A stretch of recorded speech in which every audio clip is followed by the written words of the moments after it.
What is this place? Is this wow? Who would have thought there'd be a place like this hidden right slap bang in the middle of the city? The sages wanted to realize their god creation plan without being discovered. The safest and most convenient way would be to build within the academia itself. That's true. They were already hiding one god, so why not two? Judging from the structure here, the project is a huge undertaking. The sages really saw the god creation plan as their ultimate goal. But this place doesn't look like it could have been constructed by the academia alone. The Fatui under the doctor sure didn't hold back. They provided a lot of technological support. Yeah, or else they wouldn't have been that generous. Is that it, though? I've always felt that this doctor is different from the academia sages. He doesn't seem to share their sense of urgency. Instead of being interested in the end product, it's like he's enjoying the experimental process. The Fatui Harbingers are all such... So, this Fatui that they're trying to turn into a god is called the Balladeer? We had previously come into contact with his consciousness. He harbors particularly strong obsessions. One is the desire for a gnosis, since he was created to be the vessel for one. The other obsession is probably related to his past. I can't quite explain it. Paimon knows that he was a prototype puppet for the Raiden Shogun before he became a Fatui Harbinger. That's why he wants a gnosis so badly. There's no way he'd willingly be a test subject. Now with that temper and ego of his. It sounds like you know the Balladeer quite well. I see. Tell me more about him and what he's like.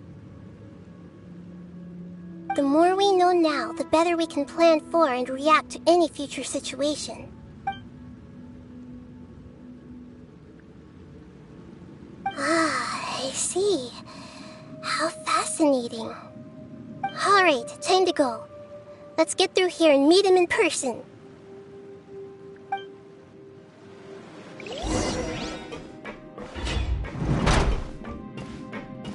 Propagate! No more time to work! Busted! Stabilize! Order guide you! Time to fulfill my duty! No slacking off! Spring forth!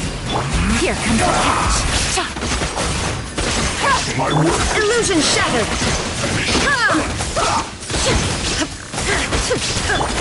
Scatter!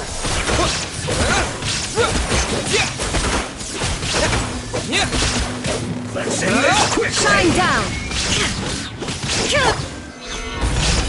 This is order! Gotcha!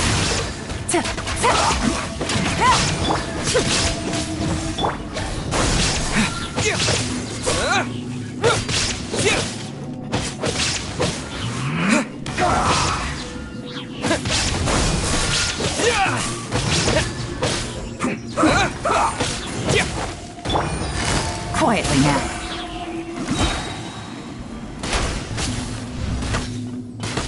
Let's end this quickly! Illusion shattered!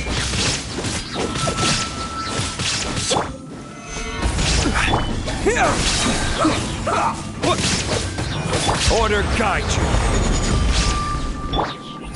Busted! Game's up! Fun's over! Propagate!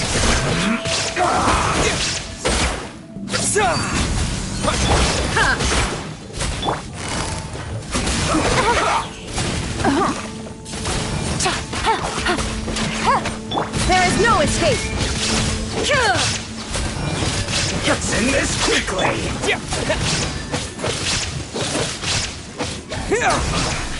I guess this is it.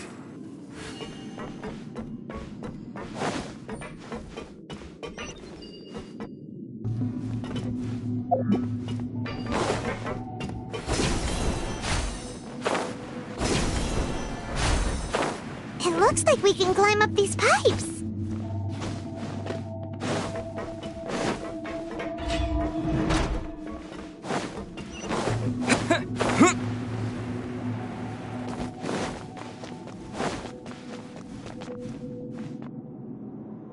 The pattern on the ground seems all messed up. Let's go around and see if there's a way to fix it.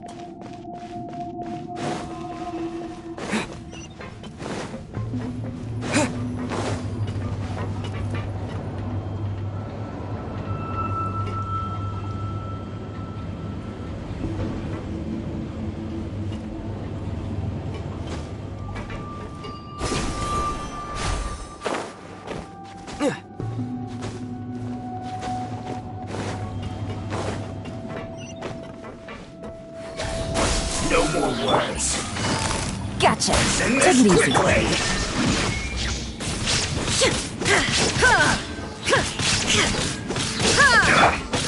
Propagate!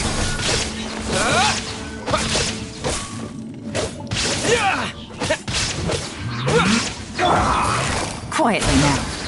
Things are about to get dicey. End you. Gather. This is order.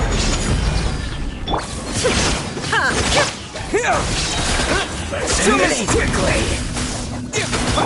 Now you shall perish!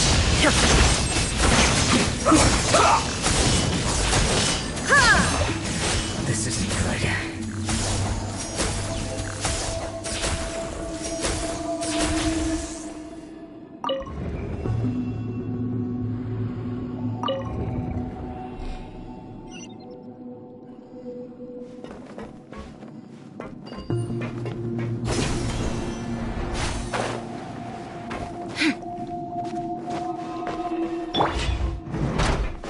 Frozen. Propagate! Crit, you'll get frostbite.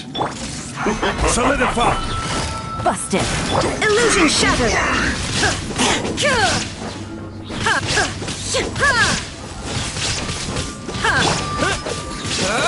Scatter. Time for a flash break. I will have order! Gotcha. Game's up. Fun's over.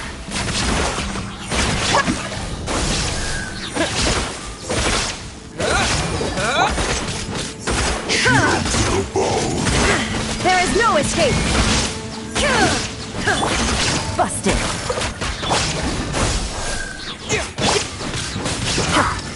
Frozen food. Gather.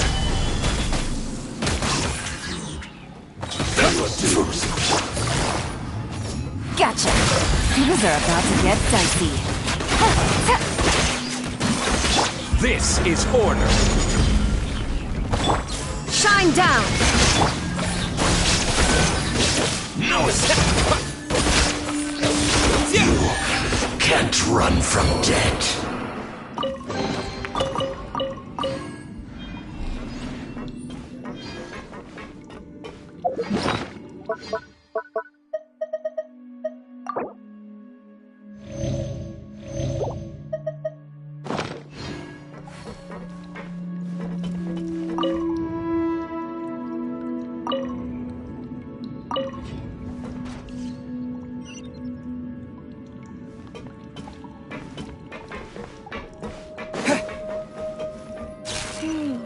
The cart is stuck. Maybe there's something wrong with the tracks. Let's try adjusting the direction of the device to clear the tracks.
Let's move.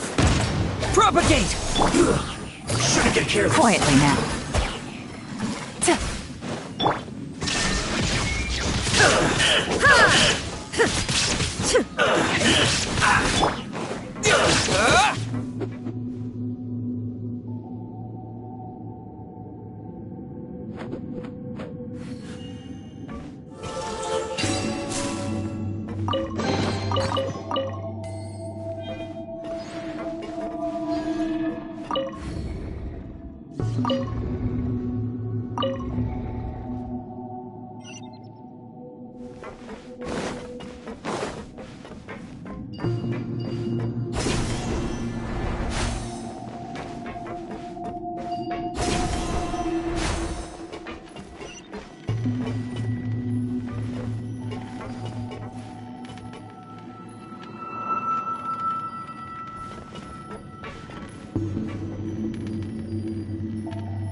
Rise!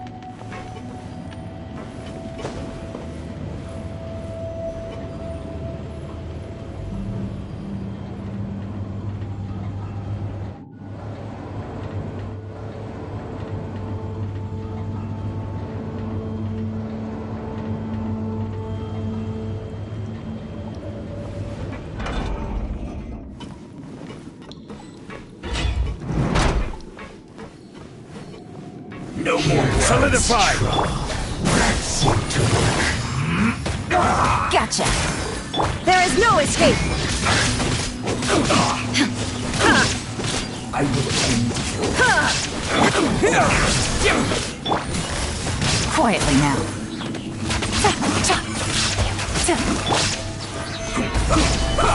I will have order!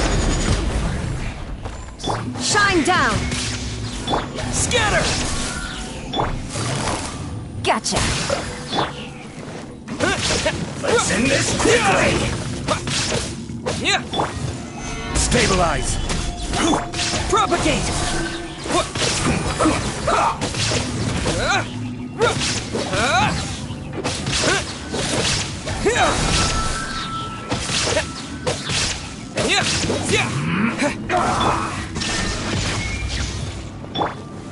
Solidify. Quietly now. Here comes the chaos. Scatter! Spring forth! This is order. Inazuma shines End eternal! this quickly.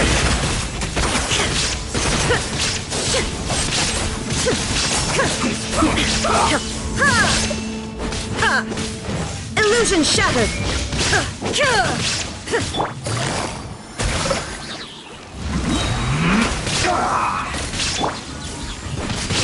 Propagate! I guess this is coming at me. Gather! You can't run! Well, Gotcha. Take it easy. Shine down! Joy, scatter! Only just begun. Order guide. I see through you. Game's up. Comes over. You can't run. Looks like I went too far. Torn to oblivion!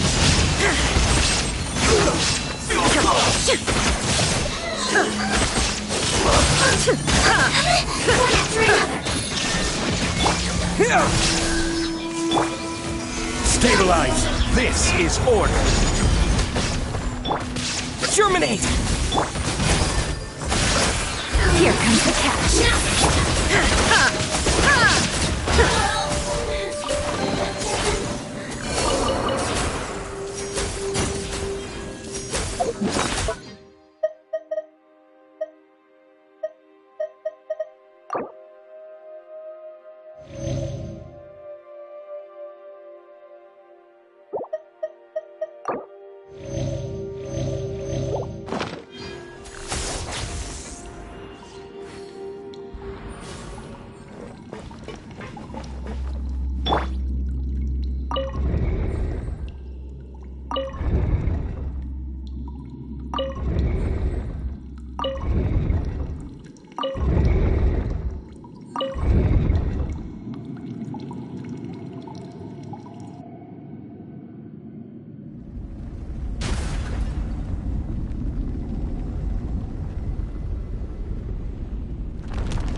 Looking at its operational status, we must prepare for the worst.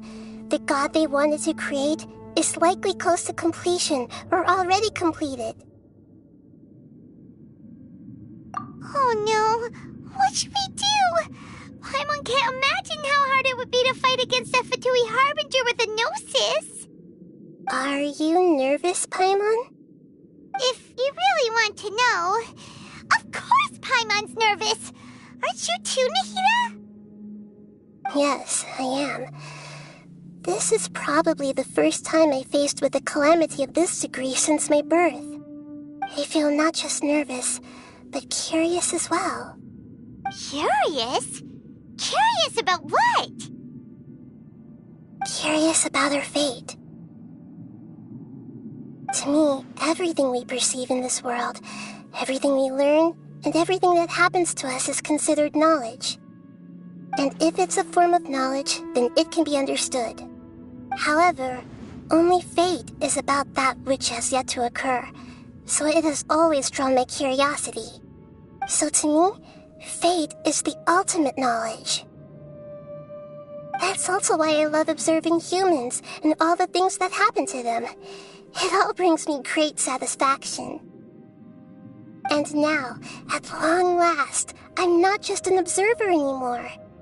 I will personally experience my own fate with you by my side. Isn't this such a wonderfully exciting thing? Ah, so that's what you mean. Paimon thinks she understands what you're feeling. Agreed. Okay, let's continue on. I can sense his aura from here.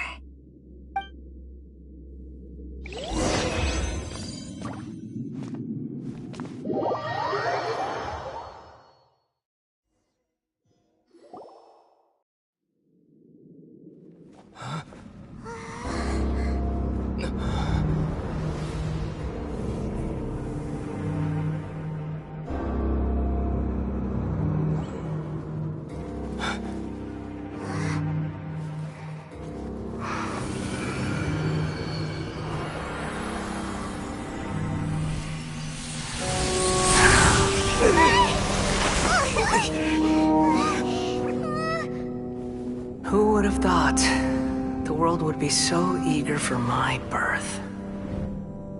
I remember you, Booer, the god of wisdom, and standing beside you, the traveler. Is he all-knowing and powerful now like Greater Lord Rukkhadevata? No, I can't feel the same kind of divinity I felt from the Greater Lord. It seems that the sages didn't get the chance to infuse the divine knowledge capsules into him. But even still, he has undoubtedly become a true god now. So we're too late? The Balladeer has already become a god? The Balladeer. A long bygone title. When my spirit ascended to divinity, I felt as if I had existed for the same number of epochs as heaven and earth. Looking back, the existence of what once called itself Kunikazushi appears infinitely small and ugly.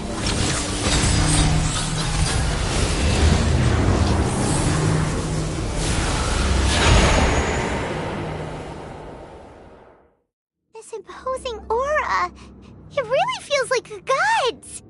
A body that capitalizes on the Balladeer's original construction as a mechanical puppet, with the Gnosis serving as a constant power supply. How much effort and resources did the sages put into this? From a purely technological perspective, it's a commendable achievement indeed. It's no exaggeration to say, this is the culmination of human wisdom.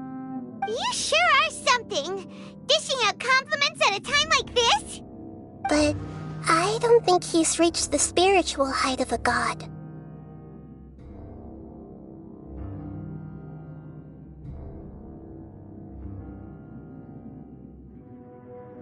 Strife is engraved upon every god and every gnosis brought forth into this world. Can you feel it? The exhilaration of such power, and the thrill of anticipation for our contention. Hito wouldn't feel the same things as you! Do you not realize that you are interrupting a conversation between gods? Lowly creature, know your place! The strife engraved upon a gnosis. You're talking about the Archon War. Tevat's current peace was not easily won. I didn't personally participate in the Archon War, but the way I see it, all those losses were meaningless, driven by the demands of the laws. There's no point in bringing it up again. Is that so? Yet I am deeply disappointed that I was never allowed the fortuity to personally participate in the Archon War. This is a first. Encountering a god in this world who does not crave power. No wonder your own people have abandoned you, god of wisdom.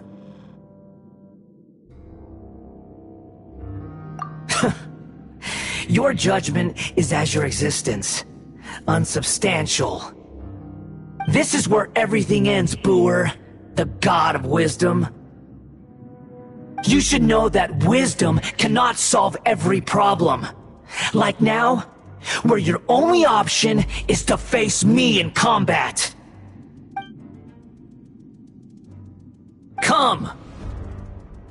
Let us reenact a scene of the Archon War. Come and inaugurate my birth as a god.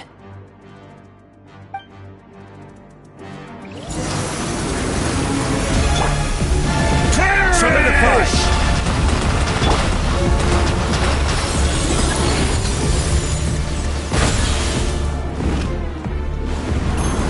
Churn!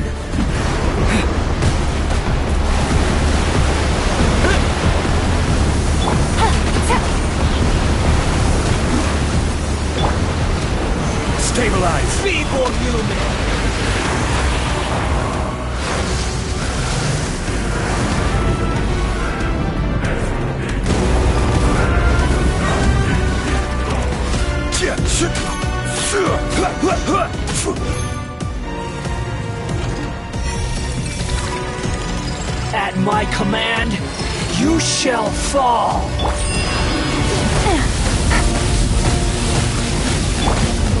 Gather.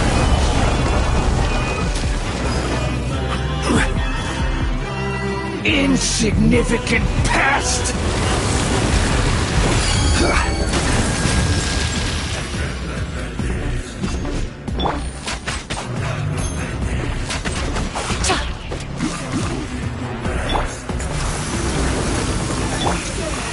Stabilize! Perish!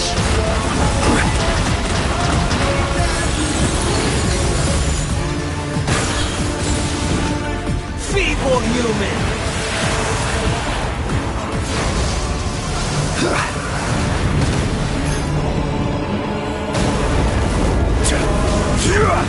Solidify! Illusion shattered! My endless cycle begins!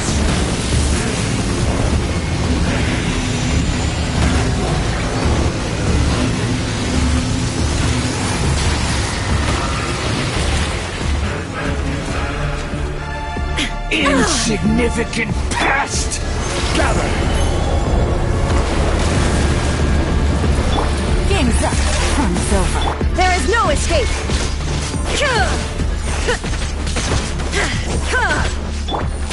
Feeble human!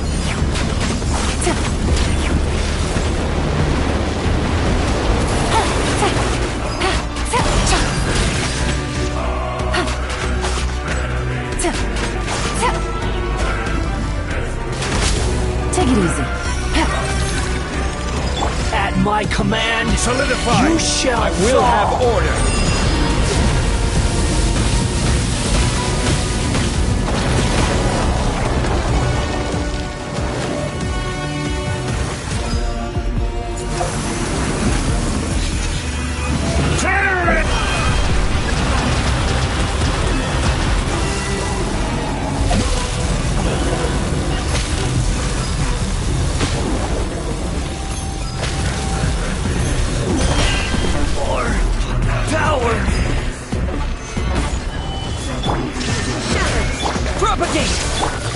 Busted. Now you shall perish! You cannot defy me, mortal!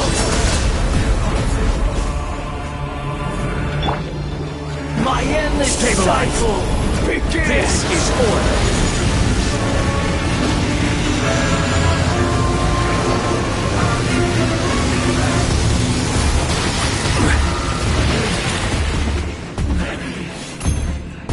Insignificant pest!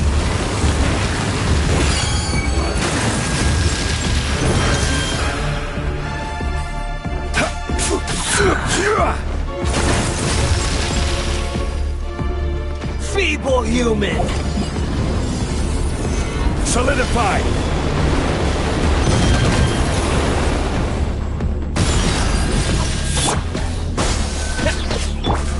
Gotcha.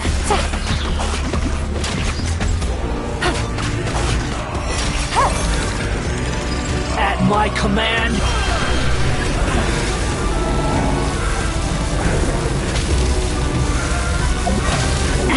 What a drag.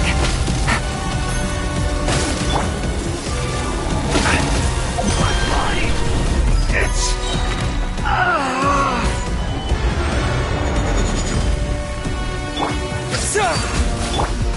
Here comes the catch. Torn to oblivion!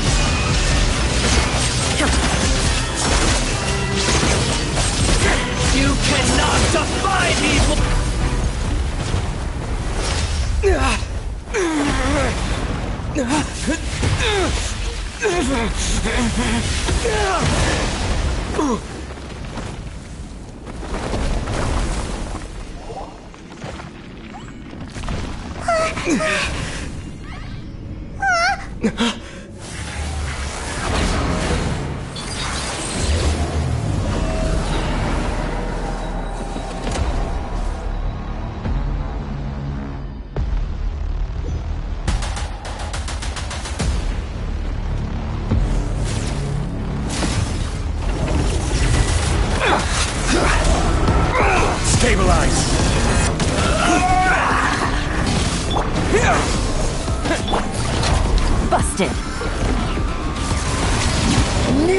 radiant.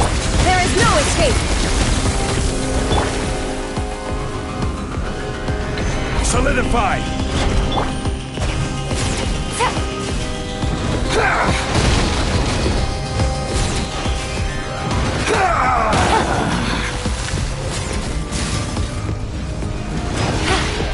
Burn to oblivion! Gather!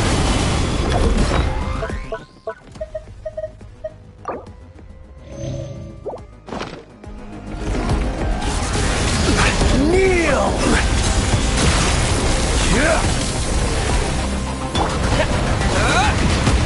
Propagate!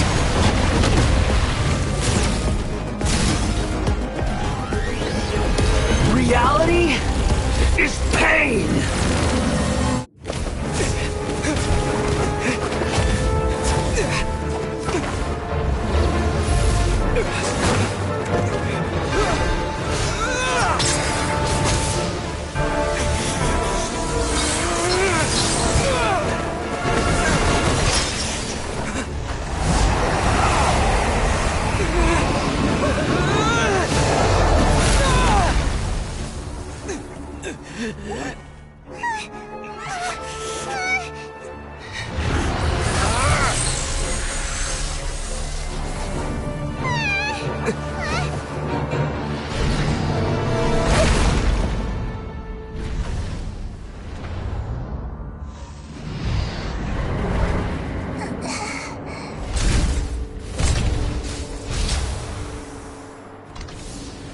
This is supposed to be a battle between gods, yet you choose to hide behind a mortal. And now, you're acting like you'd sacrifice yourself for a human. Are you having fun proving a false sense of heroism to yourself, Boor?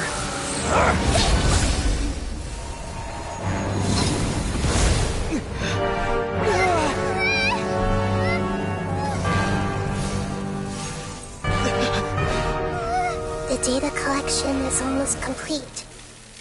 Do you even know how many times you've tried to take my gnosis from me?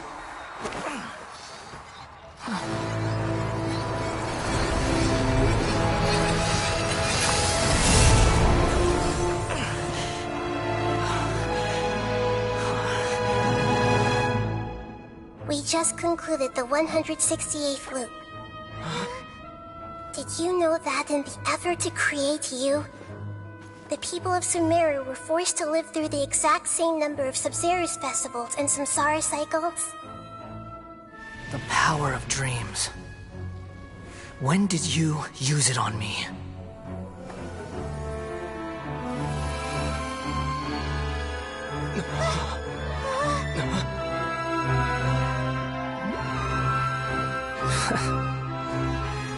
You can't even defeat me in a dream.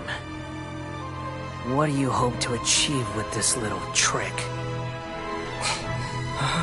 Come, Traveler. Just like before. Allow me to awaken the memories in your dreams. All that battle experience! It's more than that. Compile everyone's wisdom in the name of the Archon. That is the original function of the Akasha. I've sent everything that happened just now to the people of Sumeru in the form of knowledge. I've asked them to help you find a way to defeat the false god.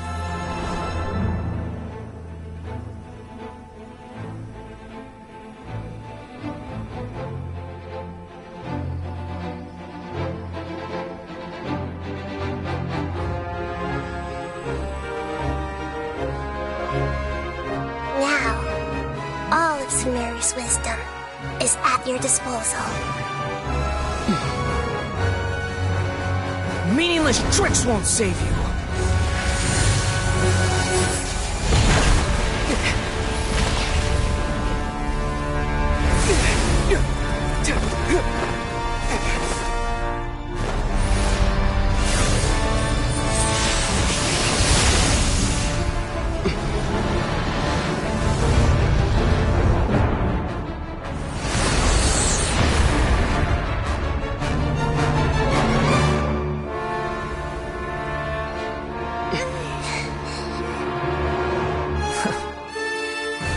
Are you done with your tricks?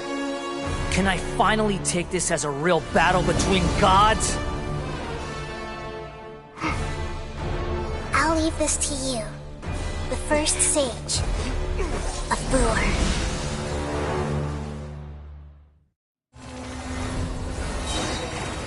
1,000 eons, mine to dominate!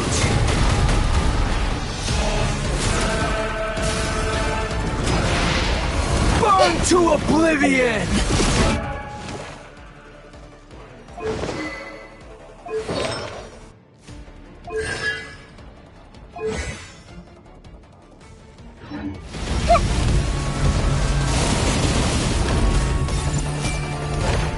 You filth!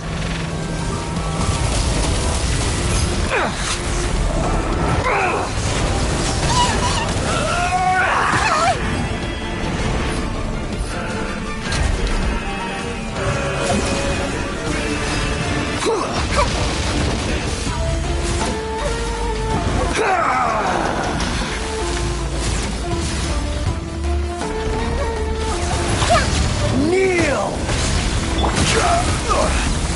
Order guide you. Solidify.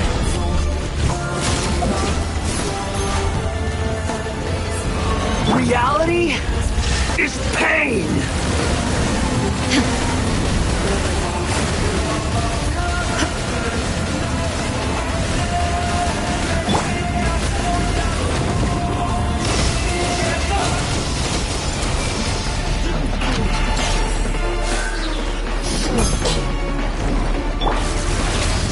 Kneel! Illusion shattered! Stabilize.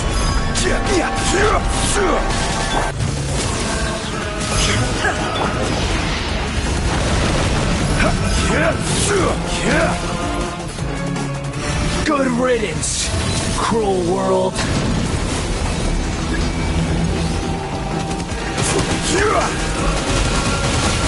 Crumble.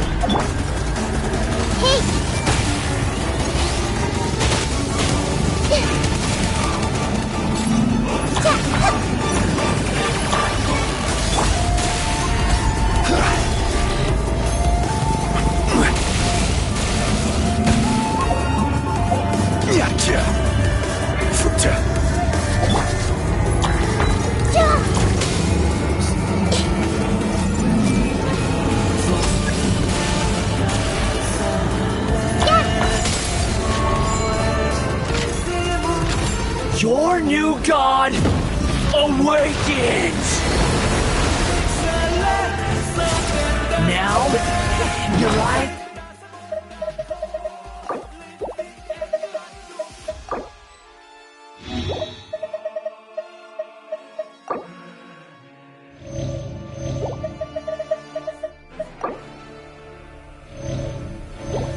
have been opened. Solidify!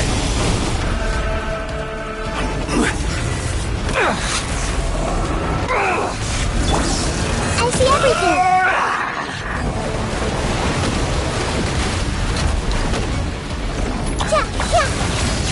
Kneel! Stabilize!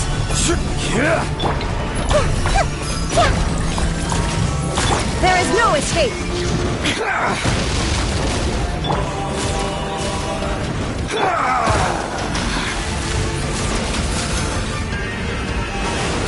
Tremble!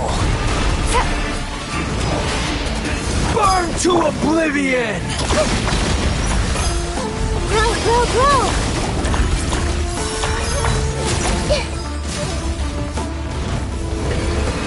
Reality is pain! Shine down!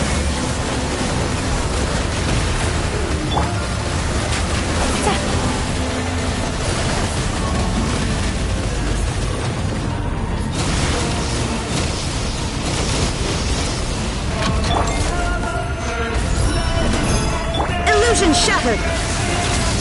Kneel!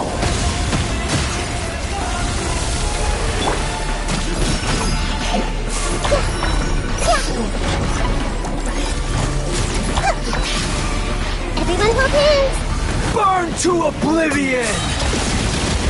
Shine down!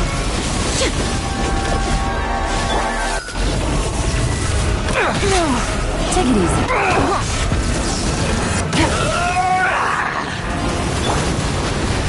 Solidify!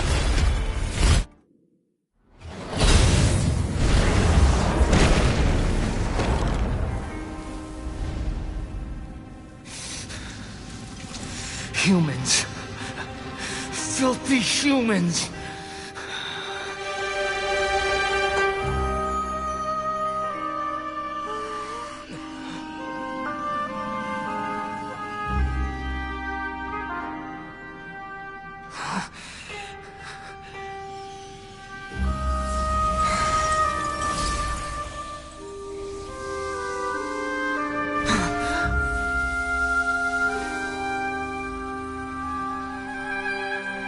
No!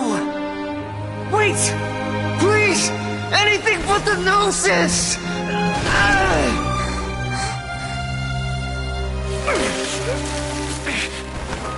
That's mine!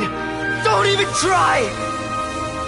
I'll never go back!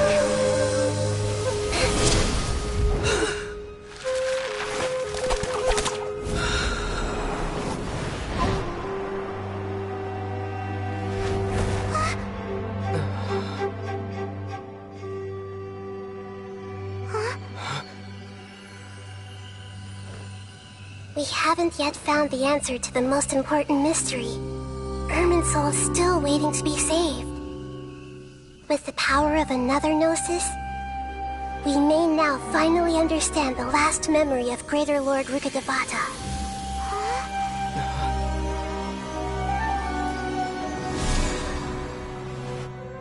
This is... That's right. This is the last memory of my predecessor.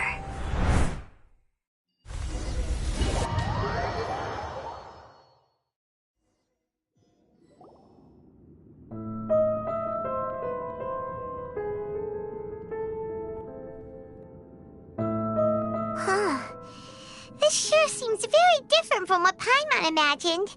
Shouldn't Irminsul be in this realm of consciousness? Yes, that is our destination. But I didn't expect the remaining consciousness of Greater Lord Rukkhadevata to be as polluted as this.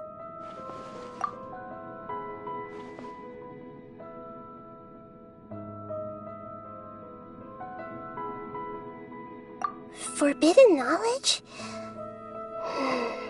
It seems you know about a concept that even I don't completely understand. Could you tell me what you know?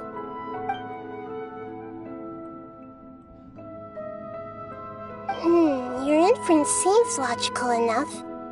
Forbidden knowledge once polluted the desert thousands of years ago, but was successfully repelled thanks to King Deshret's self-sacrifice, and Greater Lord Rukkhadevata nearly exhausting her power. Then, a second instance of forbidden knowledge pollution occurred during the Conria Cataclysm 500 years ago. But I'm afraid it is much more serious this time, with Irminsul itself already in danger. So, if we're in the remaining consciousness of Greater Lord Rukkhadevata, and it's also been affected by forbidden knowledge pollution, then does that mean, in order to save us, Greater Lord Rukkhadevata? Yes. It's very possible that she sacrificed her life in the fight against forbidden knowledge. She didn't completely eradicate forbidden knowledge, but if it weren't for her actions, the pollution would have been far more rampant over these past 500 years. The way that everyone, including me, has forgotten everything about forbidden knowledge may very well be due to her restoration of Irminsul. Aww. Do you feel sad, Nahida? I'm just sharing her pain. The pollution of her consciousness here is severe. There is madness, chaos, and pain all around us. Did she fight to resist the forbidden knowledge pollution in such terrible conditions, all the way up to her last breath? She even used her last remnant of lucid consciousness to leave a clue for us to follow. Yes. Her words were distorted by forbidden knowledge, so that's all we could hear. But now, we have a chance to find the answer to this mystery. We can cross the polluted consciousness until we found the right path to meet with our lucid consciousness. And then, we'll let Greater Lord Rukkhadevata tell us the truth in person. Each of us need to be mindful of the state of our own consciousness while we are here. Even with the Gnosis' protection, we must always keep a clear mind. Otherwise, we could go mad at any moment. That's so scary. Don't worry, it should be easy enough for you to keep that mind of yours clear, Paimon. Let's go.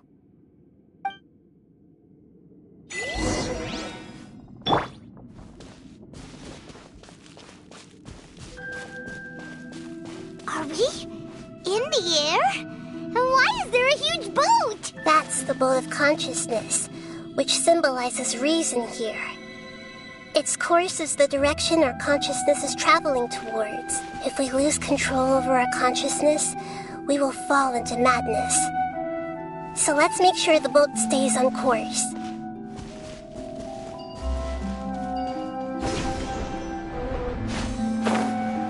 Wow. What are these? The monsters seem to have been affected by them. Gotcha. Scatter! Illusion shattered! I will have order.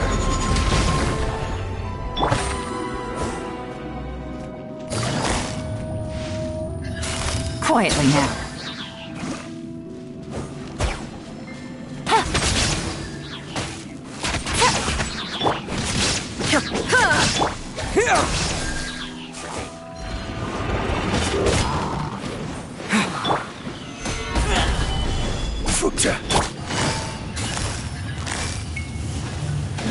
Busted.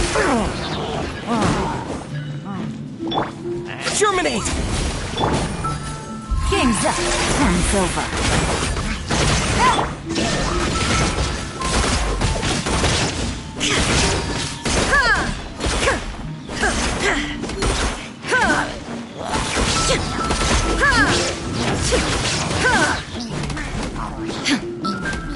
There is no escape! Gotcha.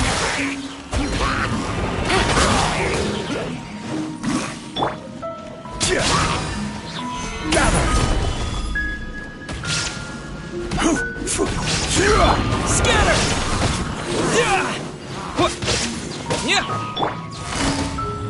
Quietly now.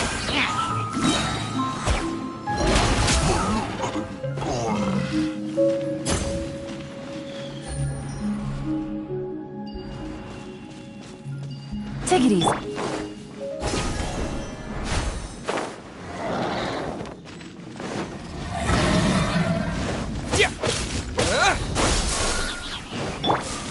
Solidify! Order guide you.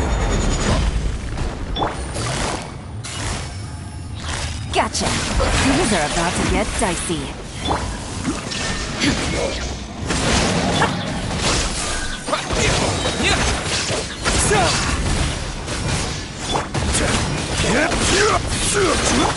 Now you shall perish!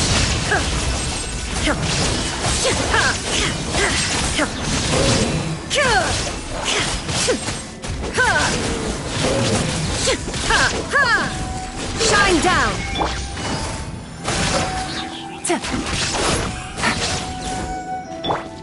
Propagate!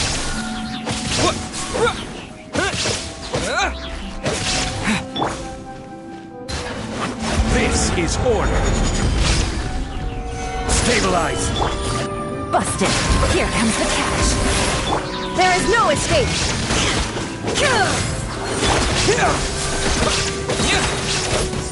Look! A falling sigil has appeared in the sky!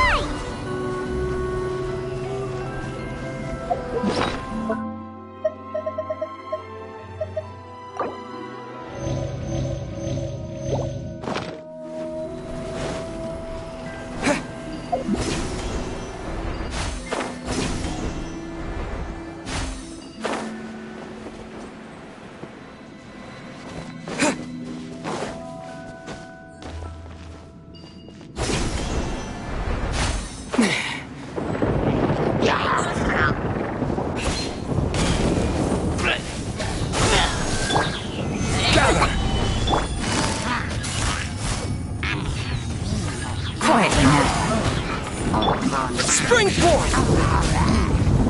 Order guide you.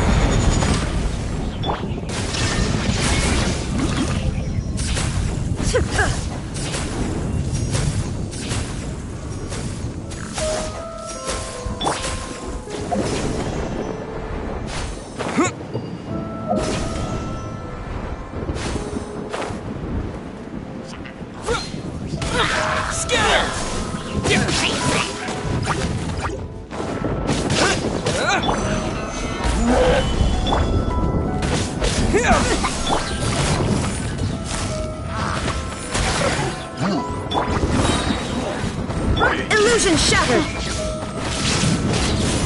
Torn to oblivion!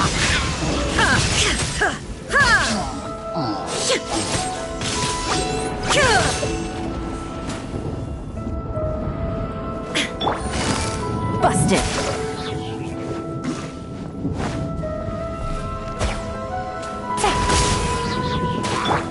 Propagate!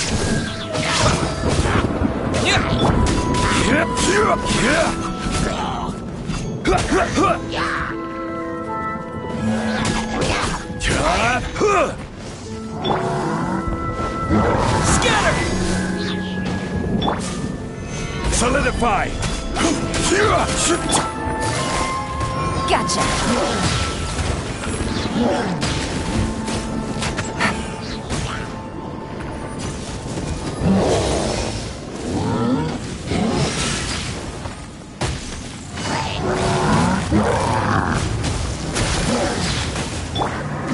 Stabilize! This is order! Things are about to get dicey. There is no escape!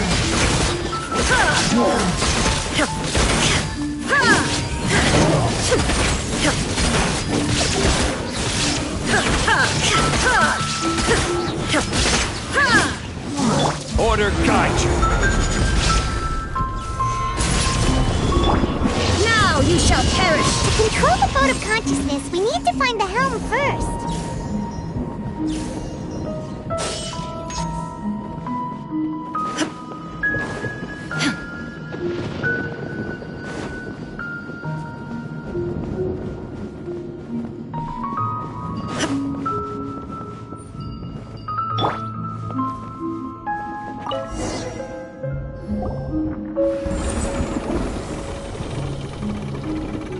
We changed direction.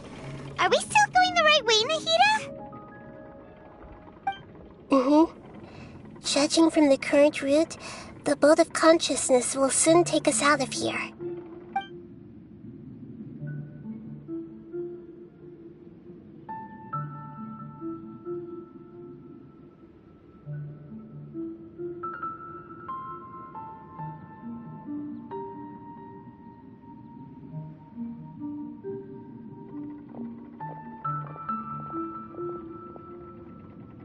We'll be arriving at our destination soon. How are you feeling? Are your minds still intact? Huh? But everything's been completely normal for Paimon. Hopefully there won't be any more interruptions. This time, we should be able to meet Greater Lord Rukkhadevata. Are you saying you've never met Greater Lord Rukkhadevata before? No. It seems that my birth and her death took place at the same time. Otherwise, I think she would have given me a little more guidance, and I could have done a better job. Hey, you've done a great job, Nahida. Let's get out of this creepy place and go meet her.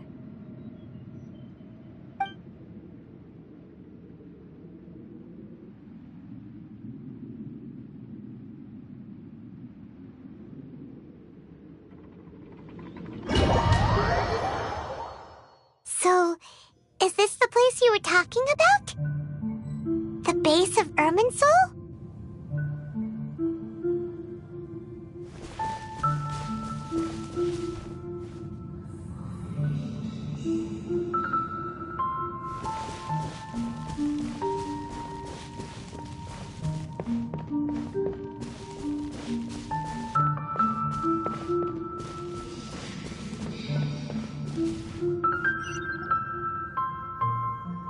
Well, this is the place.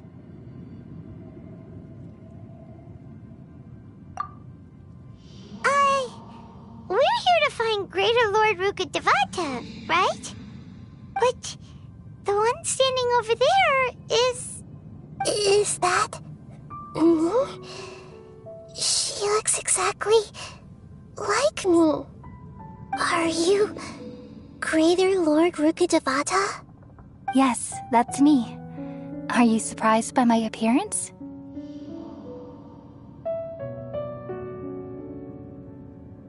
Irminsul and the surrounding lands have been reproduced here as they were years ago. But this is just a realm of consciousness. We are manifestations of the same nature. Hence why we would appear exactly the same. We're of the same nature. Why? Because you are me, and I am you. You are me in the new samsara. The new samsara?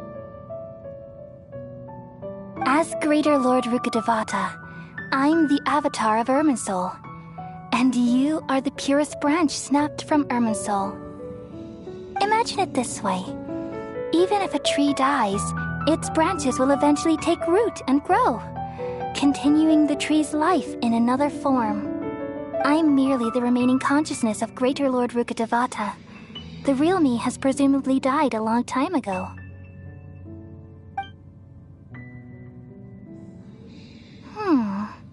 Judging from your appearance, I've probably been dead for 500 years. But you're finally here. My new self in the samsara.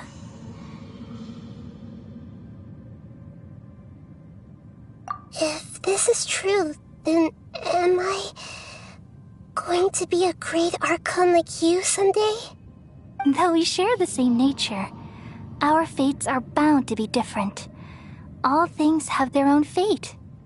When a branch grows into a mature tree, it won't be the same as the original tree. That's why fate is the ultimate knowledge, isn't it?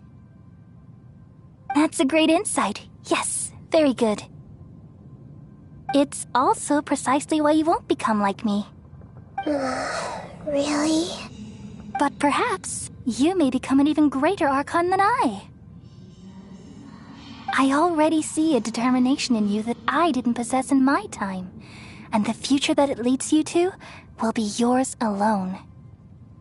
Along with the blessings from your past experiences.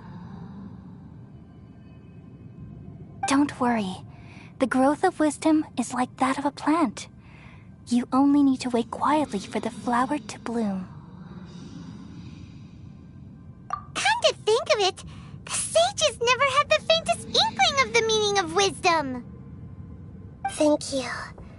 Nothing makes me happier than discovering that the Archon I always admired was in fact myself in another fate. It's so nice to speak with you, Greater Lord Rukkhadevata. I've always wanted to meet you. The feeling is mutual. From the moment I snapped the branch off Irminsul and created you, I've also looked forward to talking with you. Could you tell me why you wanted to create me? And what exactly happened when you died? Ah, I see. You're here seeking answers, right? Everything that day, even the sky itself, changed into a color like this. At that time, the seven were all summoned to the nation of Conria. Except for me. I had a more important task to attend to. I had to protect Irminsul. The disaster occurred together with the pollution of forbidden knowledge. At that very moment, with my consciousness connected to Irminsul, I sensed something was wrong. The pain started to torment my mind. By the time I reached Irminsul, it was already displaying signs of corruption. Had I not repelled the pollution of forbidden knowledge with King Deshret thousands of years ago, I might have felt even more hopeless and lost. So what exactly is forbidden knowledge? It's a kind of knowledge that doesn't belong to this world, and a form of truth that can't be understood. It came from the very bottom of the abyss. Even I could never understand it. The world is constantly rejecting it, leading to all kinds of bad phenomena. If we allow forbidden knowledge to pollute Irminsul, I'm afraid the entirety of Teyvat could fall apart. So, there's knowledge that even the God of Wisdom can't understand? At that time, I knew I couldn't repel the forbidden knowledge with my strength alone. Which is why I created a device that compiled human wisdom and named it the Akasha. It's truly the world's most amazing invention. Thank you. For a long time, I thought dreams were the fruit of human wisdom. Though it was selfish to do so, I borrowed people's dreams using the Akasha. Then I compiled their wisdom and all of my own power. Well, did it work? Thanks to the wisdom of the people of Sumeru, almost all the forbidden knowledge was cleared from Irminsul. But things didn't go as smoothly as I thought. I had a terrible headache, which gave me an uneasy feeling. And then I remembered that my consciousness was also connected with Irminsul. It brought me knowledge and wisdom, but vile corruption as well. From the very beginning, my existence had been polluted by the forbidden knowledge. Oh no. How could that happen? I've experienced that pain in your consciousness. It must have been a horrible experience. Yes, but my feelings weren't important. The important thing was that even if I died, my existence and everything related to me would continue to exist in Irminsul as memories and knowledge, meaning that the forbidden knowledge couldn't ever be permanently eradicated. And there's no way for me to eliminate myself. It would be a sort of paradox. So, I took the purest branch of Irminsul as my incarnation in the next samsara, and left a trail of clues. All in hopes that you would come here and remove me and my pollution from Irminsul forever. Wait, no, I can't. So you realize what that implies? You are very smart indeed. Irminsul has all the knowledge and memories of this world. And as you've realized just now, removing me from Irminsul means I essentially will never have existed in this world. But this is the only way to save Irminsul. People love you so much, and they've missed you so much over the past 500 years. I am exactly the same. So how can we just forget you like this? Is there really no other way? There must be something else I can do. You're the god of wisdom, Buer. You should know that there is no other way. But this is so cruel. I don't want to forget you. No need to feel so sad, Buer. As someone who delights in wisdom, you should feel joy at finally finding the answer. These are the words in their entirety, the answer you've been seeking all along. Let the world completely forget me.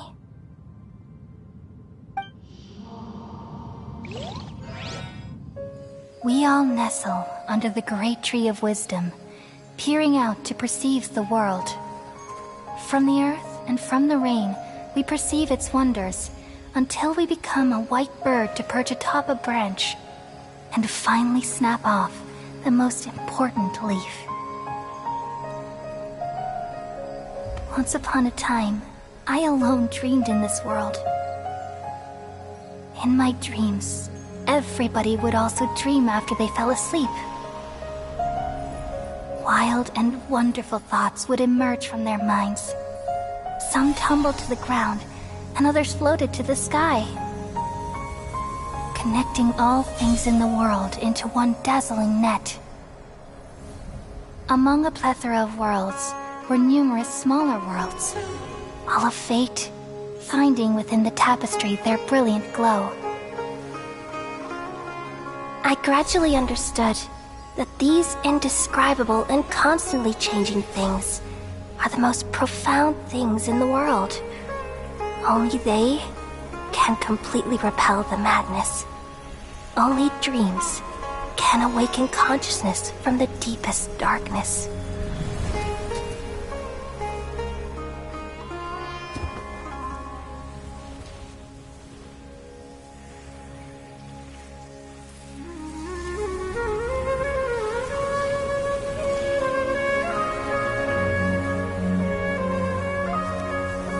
I'm the one who posed this question, yet also the one who sought a solution.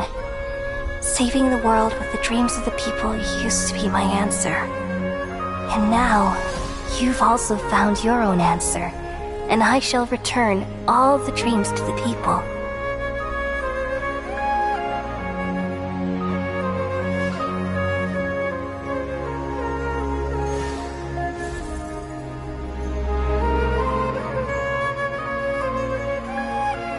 Goodbye, people of Sumeru. May you be blessed tonight with the sweetest of dreams.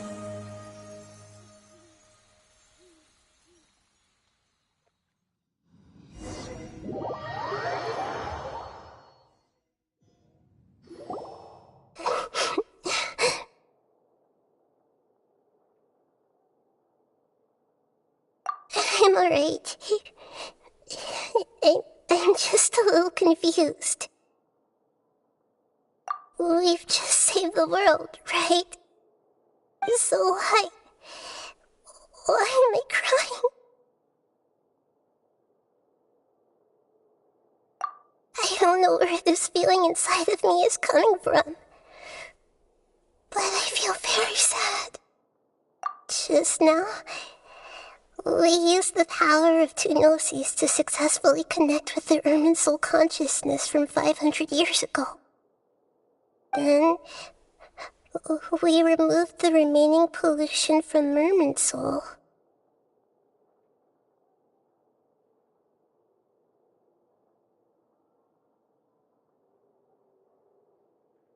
Yeah, what's wrong? Weren't you there just now?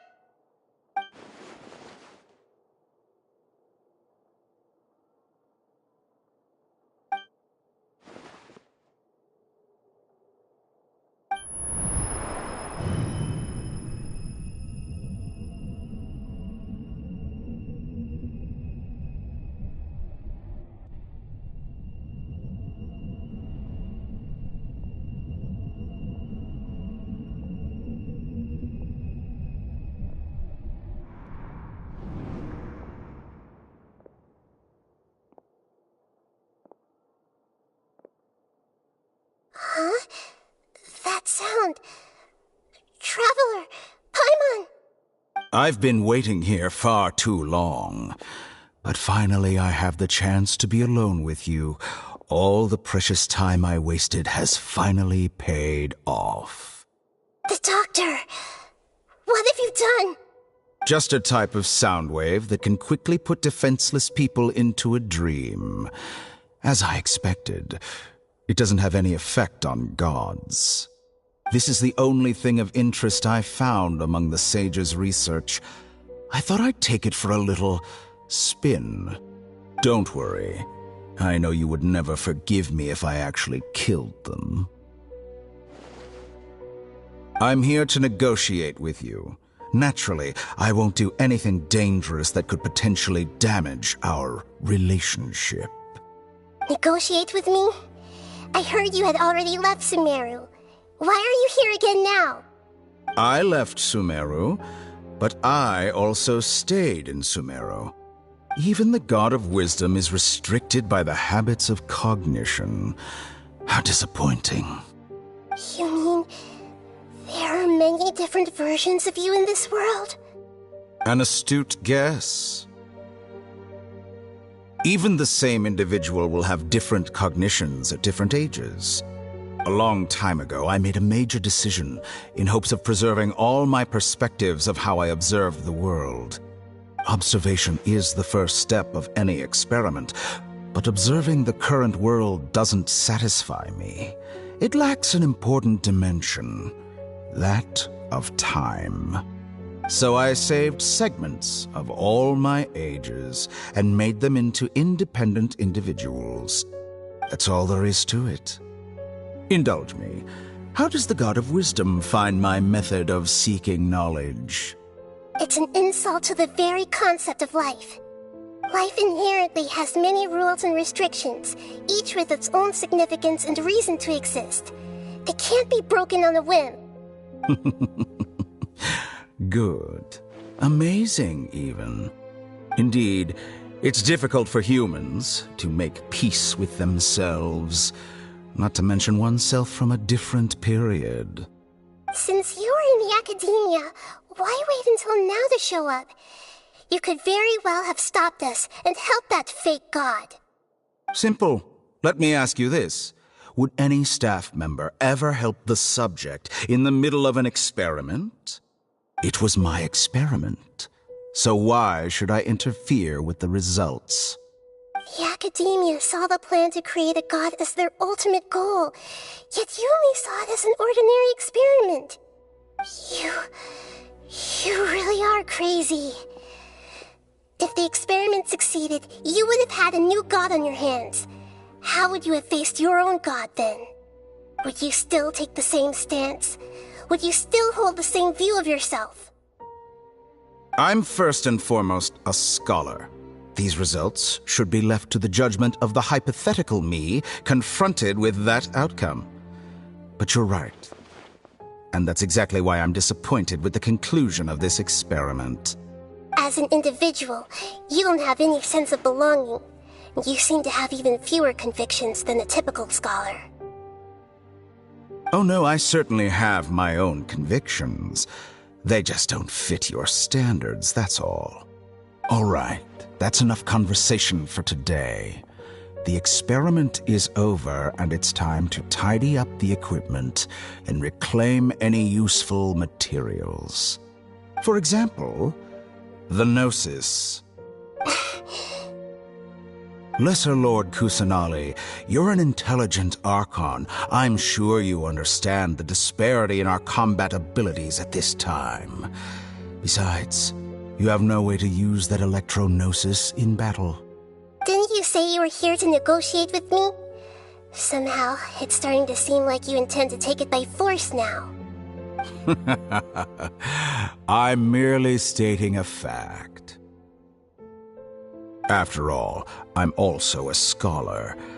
Naturally, I hope to show proper respect and dignity to the God of Wisdom.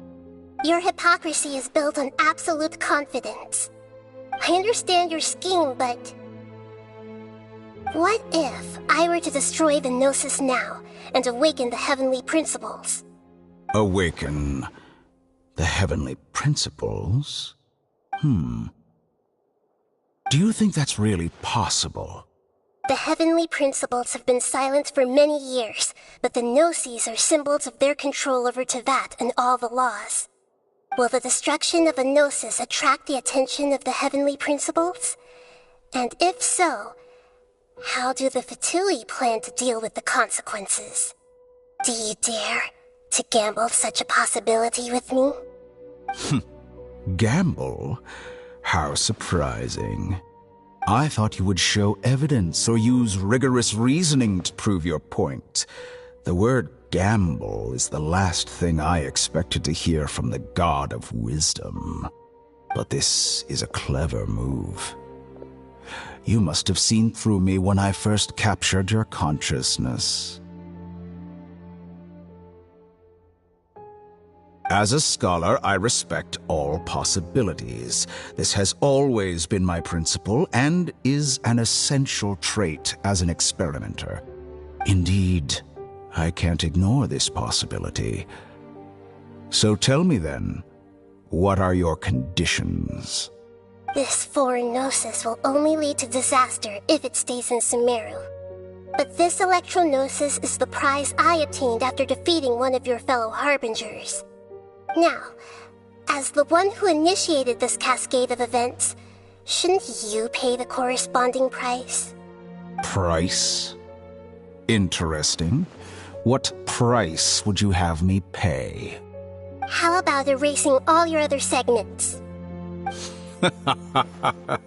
So this is how you wish to restrict me, the most threatening opponent of the Nation of Wisdom.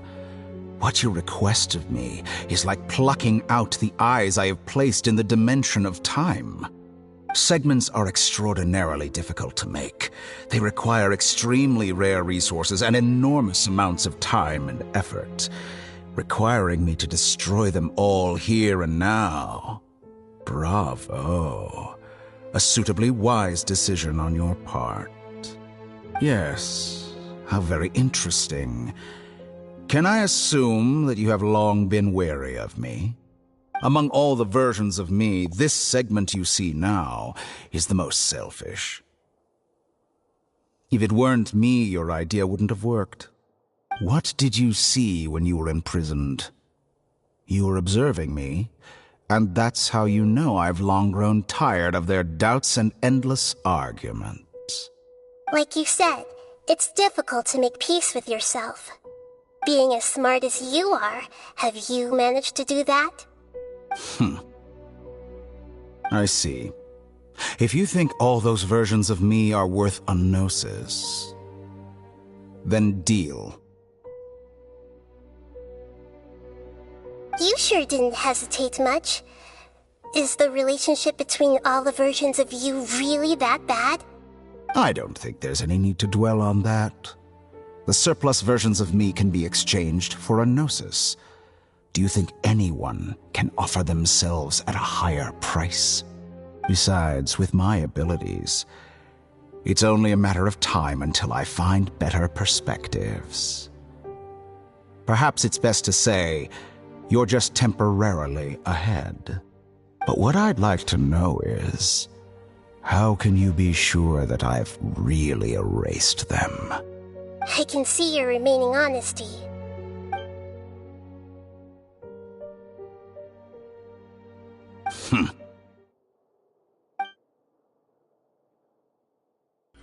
What a ridiculous decision!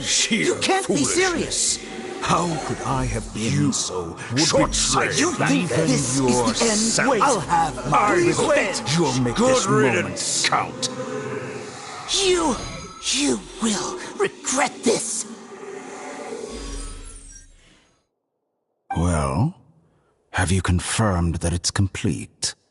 Here, take it. The future of Sumeru City will be in my hands alone. I will shut down the Akasha and let curiosity and the thirst for knowledge drive the realm of academics once again. There won't be any further gaps for you to exploit. It truly pains me that my academic achievements have never been appreciated in my homeland. Of course, I have no interest in being rejected by this city for a third time. Another chess piece. And where is your dendrognosis? Don't be greedy, Harbinger of Snezhnaya. No, this is a different transaction. If you intend to turn off the Akasha anyway, then there's no further use for the Gnosis of Sumeru, is there? Besides, isn't it the Archon's duty to deliver what's desired of the Seeker? Oh, judging from your expression, you don't seem to find the idea very agreeable. Then let's think of it this way. Since you're the god of wisdom, how about I exchange some knowledge with you? People exchanging knowledge with the God of Wisdom is the stuff of legends. Yet here you wish to exchange knowledge for the God of Wisdom's property. Arrogant as that is, it has piqued my interest. Let me ask you, have you in all your mighty knowledge ever heard the rumor that the skies of Tevat are fake? Huh? That's the secret hidden by Irminsul concerning the truth of this world.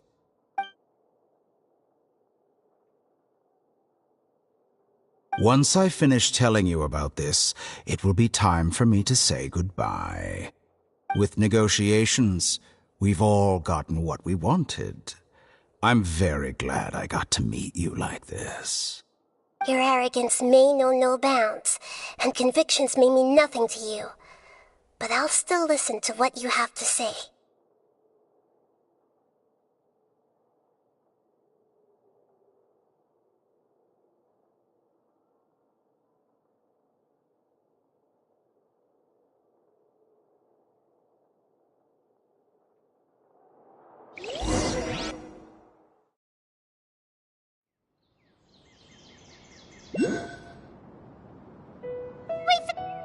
Together! Okay. Wake him up.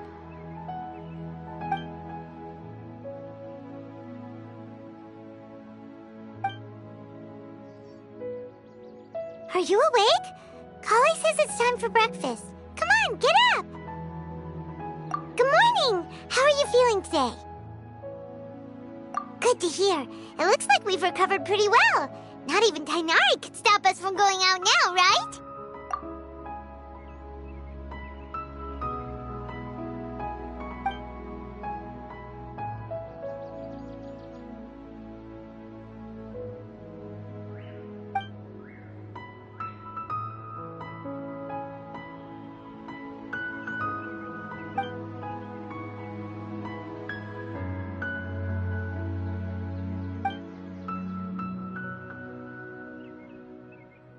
Come on, Traveler, let's go!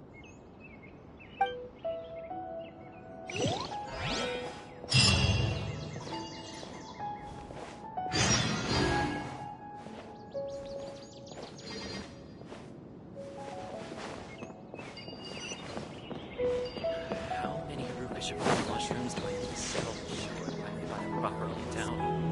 Good morning! Looks like you're awake. Yep, yep!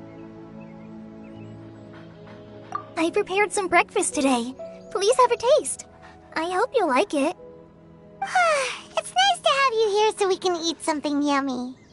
Well, now that I've recovered from Elazar, I'm feeling better than ever.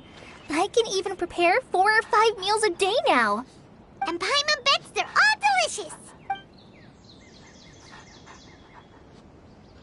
Oh, by the way, someone brought a letter for you after you went to sleep last night. Nope. Paimon wanted to read the letter with you after you woke up, so Paimon didn't open it. All right, let's read it now. Oh, it's from Nilu. Ahem. We're going to hold a feast at the Grand Bazaar and celebrate Sayano's reinstatement as the General Mahamatra. As heroes of Sumeru, please be sure to attend. I'll wait for you. The date of the banquet is written on the back. It's in 2 days. Oh, I've also heard that you've become heroes here as well. That's amazing. Sometimes I'm really envious of strong and confident people like you. Oh, you're embarrassing me. Anyway, let's go to the Grand Bazaar to have a look. Oh, before you leave, be sure to inform Master Tainari.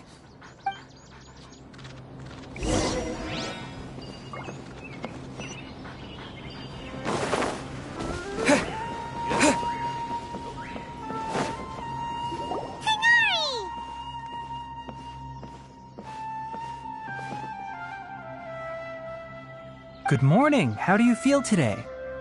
We feel much better. How about you? I'm recovering well. Thanks for asking. But from the looks of it, you seem to be already busy with work again.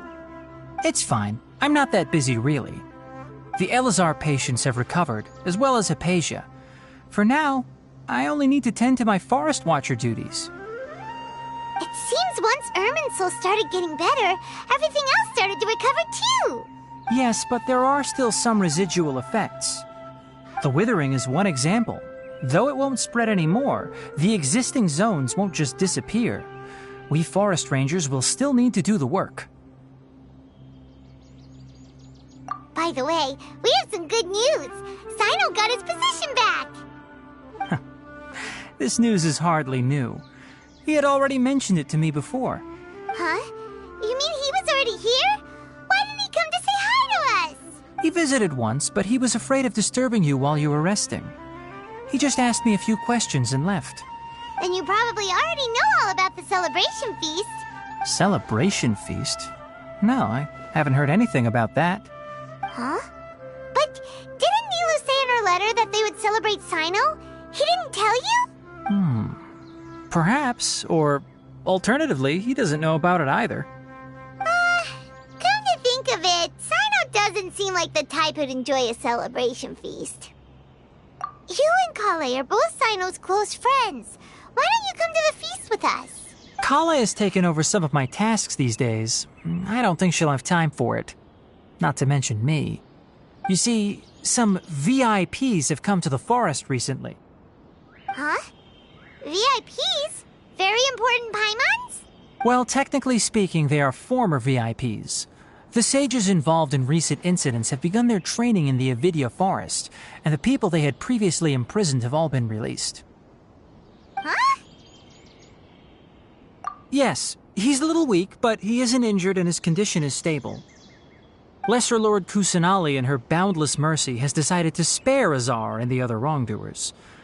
Supposedly, they were ashamed of their shallow ideologies and have decided to dedicate the rest of their lives to cultivating wisdom in the Avidya forest. When they learned that Lesser Lord Kusanali had defeated the Balladeer and saved Irminsul, they were shocked at first, but also became happy, feeling that the sacred light guiding them on the path of discovering wisdom had begun to shine once again. As a result, work has increased for the forest rangers. That sounds really exhausting. There's nothing we can do, really. But that's another topic. Back to the matter at hand. Are you two planning to head out? Ah, right! We're here to request permission to head out. Would that be okay? You've recovered well. You may go, but be careful. Yay! Will do!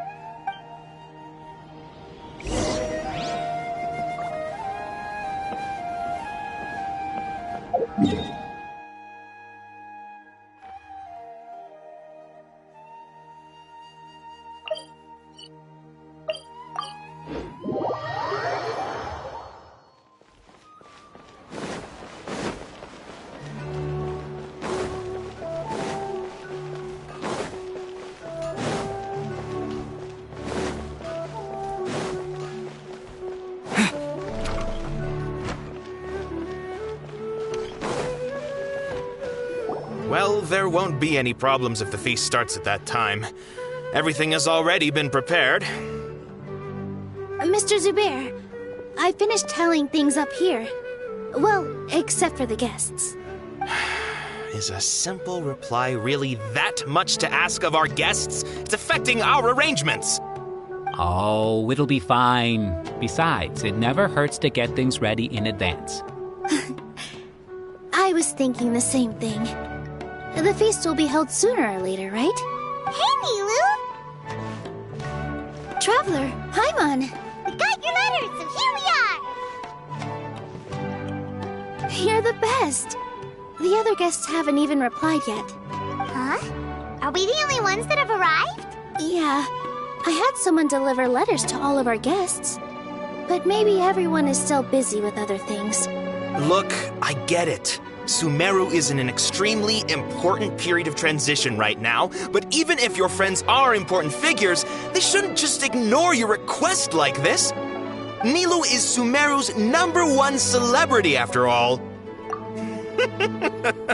You have no idea how happy I am to talk to people with good taste. If you consider enjoying Nilu's dances having good taste, then almost everybody has good taste. Because Paimon thinks everybody will love her performance. That's right. We all think she's amazing too. Nilu is an absolute favorite among those of us who frequent the Grand Bazaar. For Outlanders, you have a great eye. Master Zubair, Let's have a vote for the most outstanding audience members next time. I think these two may win. Nonsense! It is not for us to determine the value of an audience. But indeed, we could try giving gifts to people with particularly good taste. I heard there's a device in Fontaine called a camera that can record people's appearances as pictures. Such pictures would make superb gifts. Ooh, good idea. I wonder where we can find one. I don't want you giving pictures of me to everyone. I'm satisfied just being able to perform here. There's always a lot going on at the Grand Bazaar. Yeah, and that's why I love it here. Traveler and Paimon, could you help confirm if the letters were actually delivered? If for some reason they didn't receive the letters, then please tell everyone that there will be a feast here. Yeah, we can also check out how everything in Sumeru is going now. When I wrote the letters, I heard that Dia was in Port Ormos, and Alhaitham was at the Academia. As for Sino, we've only heard that he appears at the Academia from time to time. I'm not too sure about Rahman's whereabouts. My guess is that he's with Dia. As for Dunyarzad, I just hope she's feeling better. I sent her a letter, but I was afraid of disturbing her. If you have time, please ask about her for me. Okay, got it. Let's go, Traveler.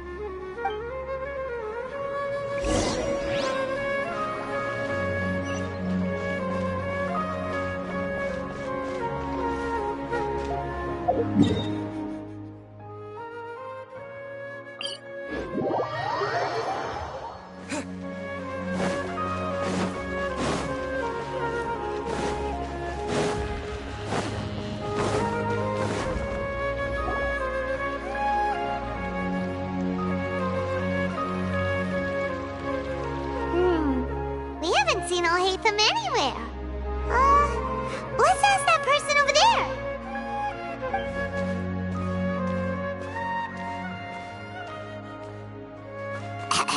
Hey there, have you seen Alhaitham around? Yes, it seems Scribe Alhaitham has gone to the House of Dana. You should be able to find him there. But you're already the second group of people I've seen looking for him today. He must be quite the busy man. Oh? Who else was looking for him? Mr. Cavey was just here asking about him. You wouldn't believe how terrible their relationship is.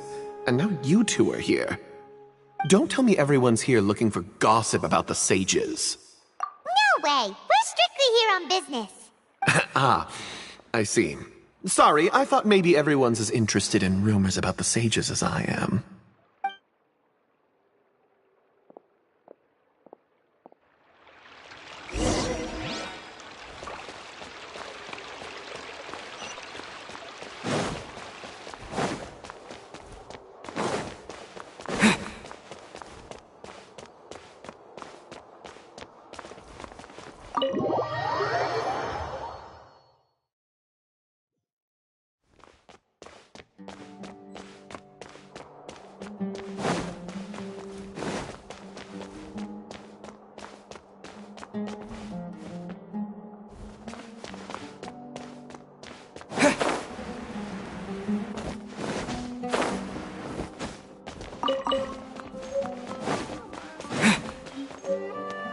Alhaitham should be around here somewhere, right? Oh, he's over there! But it looks like he might not have time for us. Just put down that worthless book and tell me what happened in the Academia. This is not just some worthless book. Do you have any idea how difficult it is to find a physical book like this in Sumeru? It doesn't matter. It's probably just another thing that you used your authority to get your hands on anyway. Just put it aside. Listen, I came back today only to hear that the sages have disappeared. Oh? You sound surprised. I thought you would already know the inside story. Would I be here asking you if I knew? You're the scribe, not me. So just tell me what you know already. Well, I almost became a sage. Huh? Oh, Don't sound too surprised now. You're the renowned Kaveh, light of the Ksharawar. Besides, as a master builder and craftsman, chances are you'll be appointed as a sage too. Why do I feel like you don't really mean it? Huh. What makes you say that? Why would you question my heartfelt sincerity? Maybe it's because you've never said anything good about me before. Yeah, well, I share a similar sentiment, and anyone who knows you as well as I do would surely do the same. Ugh, you... See? This is why I hate discussing anything with you. Your ridiculous and arrogant attitude always gets in the way. It seems that you really can't stand my personality. Ha! What was your first clue? Well, then you might as well move out of my house. Are you threatening me? Stooping to a new low, I see. Ugh, and don't change the subject. You, a sage? What a joke. The academia might as well just close tomorrow. Are they having a fight? Forget what's going on with the academia. Haven't you been busy with your construction project? Tell me, when are you going to build yourself a mansion? Don't get me started. I get angry just thinking about it. So, what great building did our master architect work on this time? Like I need to tell you. Keep your nose out of my business. No, I think we deserve to know. Where were you when Sumeru needed you most? I was in the desert for a large project, but considering Haravatat's utter ignorance of architectural and aesthetic matters, you probably wouldn't understand. Which is truly unfortunate. I can only pity the man who doesn't understand the first thing about beauty and romance. Unlike a true... Hold on, wait a second. What do you mean by when Sumeru needed me most? Well, while you were out fiddling around in the desert, many people came together to save Sumeru from a crisis. Ha! And you think I'd believe that? Look, all you really need to know is that Azar and all his accomplices have all been overthrown. Huh? What nonsense are you talking about? It's no skin off my nose if you don't believe me. It's not like my Darshan was the one trying to apply for funding from the Grand Sage. Yours, though, on the other hand... You know what? I'll ask around. I'm sure someone knows what's going on here. You're dead if I find out you're lying to me.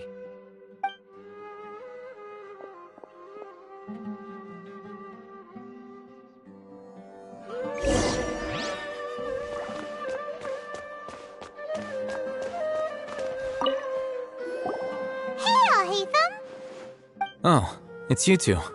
What's the matter? We're running some errands for Nilou. Have you received her letter? Letter? Nilou said she sent out a letter inviting everyone to a celebration feast in 2 days at the Grand Bazaar. We'll also be celebrating Zaino's reinstatement as General Mahamatra. If she addressed the letter to all Hatham of the Academia, then the letter should have gone to my office. I've been busy these days, so I haven't had time to check for any new mail at my office. I only now have some free time to attend to personal matters. Have you always been so busy with your work? Of course not.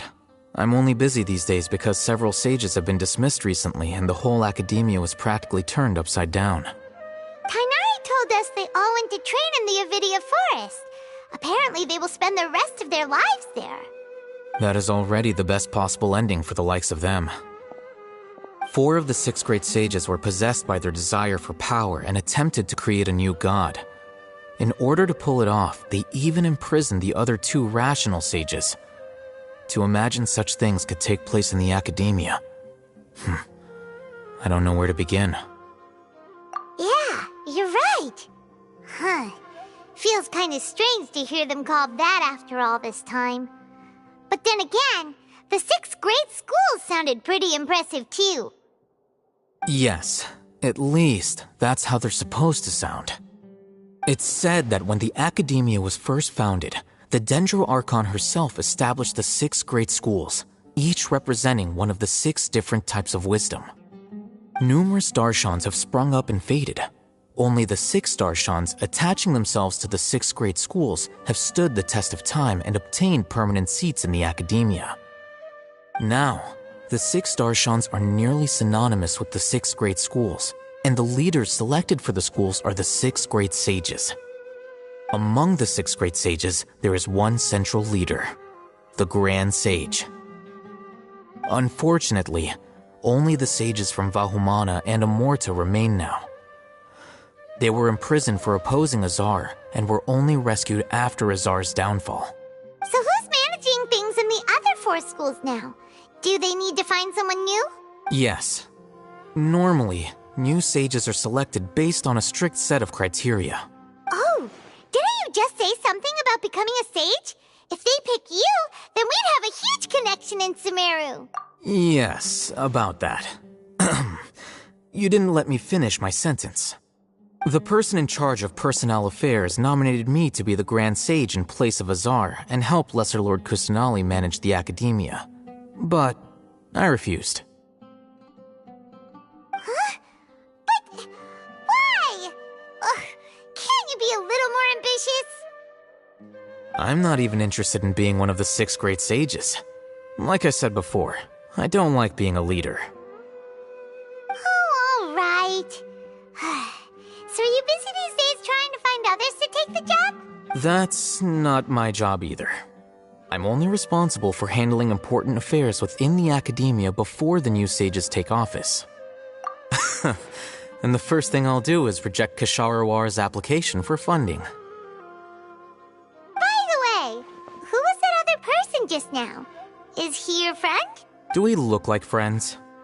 Paimon doesn't know. That's why Paimon's asking. His name is Kaveh, my roommate. You could say he's the representative for Ksharawar scholars. Which is exactly why he always has so many problems. So everything that's happened recently must be a huge change for the people of Sumeru. Such is the work of the Academia Scribe. Well, anyway, no matter how busy you are, since you are our planner, remember to attend the celebration feast in 2 days. Alright, I'll see you there.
Is that Paimon I hear?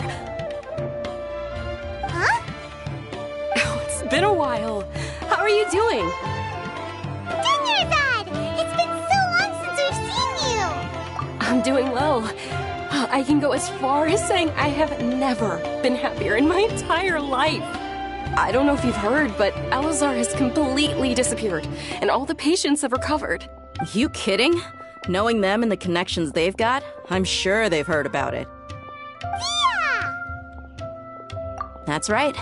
My lady is feeling better now, so I'm accompanying her for a walk. Why do you still call me that, Dia? You've already informed my father of your resignation. I guess I'm just used to calling you my lady. Old habits die hard. Resignation? You mean you're quitting? Yeah, I might start losing my edge if I keep being a bodyguard for the Homayanis. You know that my parents and I are fond of you, and that we appreciate you very much. It wouldn't be a problem if you wish to continue to be our bodyguard. I'm not a woman that's easily persuaded. You should know that by now, my lady. When I took this job, I'd already decided that I'd quit as soon as you'd recovered. It's time for me to get back out there and chase that horizon. So what are you gonna do now if you're not gonna be a bodyguard anymore? I want to take a risky job and put my body to the test again. Huh? But we literally just finished one of the most dangerous jobs ever! Are you getting bored already? I know. If I hadn't joined in that plan with you, I wouldn't have come up with this idea. I guess I still get fired up by that feeling of going all out in a fight. It made me realize that I'm still a mercenary through and through. Life is short, and I'm happy that I got to be a part of that operation. But the whole thing also made me realize that there are still many problems in Sumeru. And as a desert dweller, I'm still not completely ready to settle down on this side of the wall. Well, I remember a friend had someone bring you a message. You mean I'll hate them? I didn't expect him to still remember that. I thought he was joking. We just came from talking with Alhaitham at the Academia. Did he tell you that he suggested that I come work at the Academia? What? I heard that Azar and his cronies fell from power, and Alhaitham told me that now was a good time to find a job in the Academia, but only if I wanted to. Whoa. Hyman can't see you being anything other than a mercenary. Me neither. But I think Dia would look great dressed up as a scholar. Forget about it. I wouldn't last 10 seconds in there. Alhaitham probably just liked the way I worked and knew I'm good in a fight. So he suggested I find some work in the Academia. But you know, if you take him up on the offer, Sino might actually agree and let you become a Matra. Because you're super amazing. The Matra have all the talent they need as long as they have Sino. I prefer to be free to live however I choose.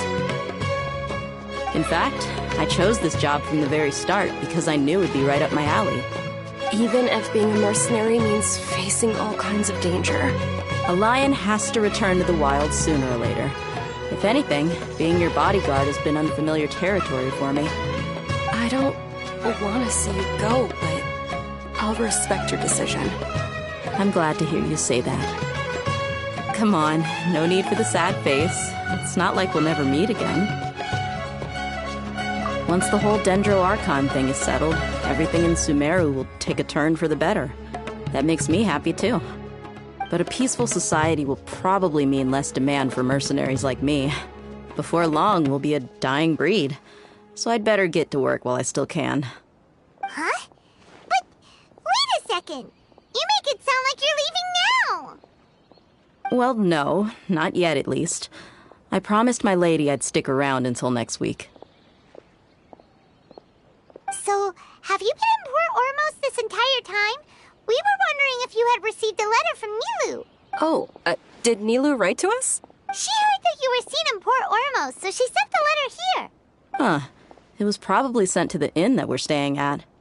My lady has been very energetic lately and keeps taking me on hikes, staying out even into the night. By the time we get back, the receptionist is usually off napping on the job. Right, and we tend to leave quite early in the morning, so the old man on duty is also usually dozing off. So what it really sounds like is that the person on duty is always asleep. I bet the letter's at the reception desk. I'll go check later. No wonder there wasn't a reply. You never received the letter. Good thing Nilu asked us to come and check on that. Sorry to make you two come all the way out here. It must be something important for Nilou to specifically write to us like that. Yes! She said they were preparing a victory feast in the Grand Bazaar, and will also be celebrating Sino's reinstatement as General Mahamatra. She was hoping you could come. Great! I'll be sure to attend. Count me in too. But is there some sort of dress code or anything for the feast? Can I just show up looking like this? Since it's being organized by Nilou, I don't think she'll be too picky about that. If anything, I think she wants to see us as our most natural selves. All right, then this is how I'll show up. The feast will be held in 2 days, so don't forget. Sure. Thank you so much for letting us know. We'll see you there. Oh, by the way, do you happen to know where Sino and Raman are? The General Mahamatra always comes and goes without a trace. Normally no one knows his whereabouts. Oh. But last time we met, he mentioned that he had something to do in Aru village. You can try your luck there. As for Raman, your guess is as good as mine. I only remember he said that he had something to discuss with Sino. You can ask Sino when you meet him. Don't mention it. You better get going. All right, on to our next stop.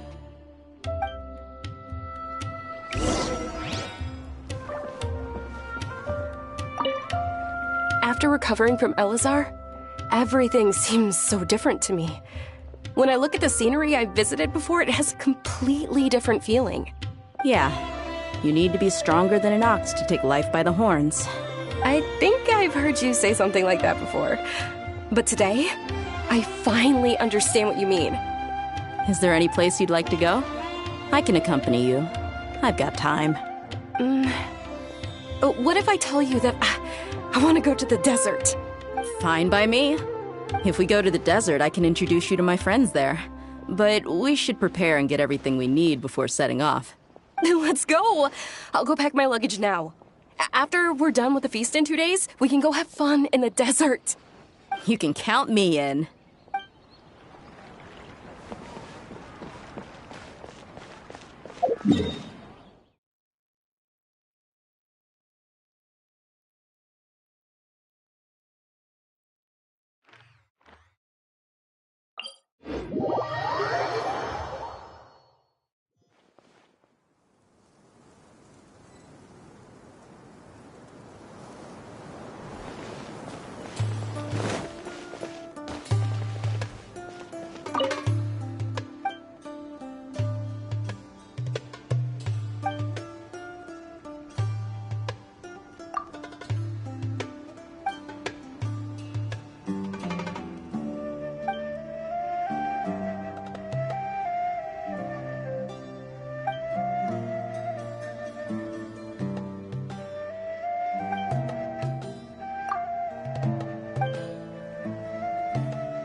we last visited Aru village. Ah, there's Sino!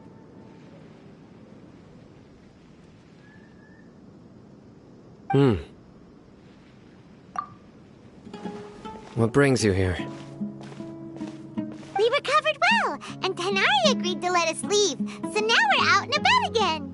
It seems Gandharvaville's medical treatment is still as good as ever.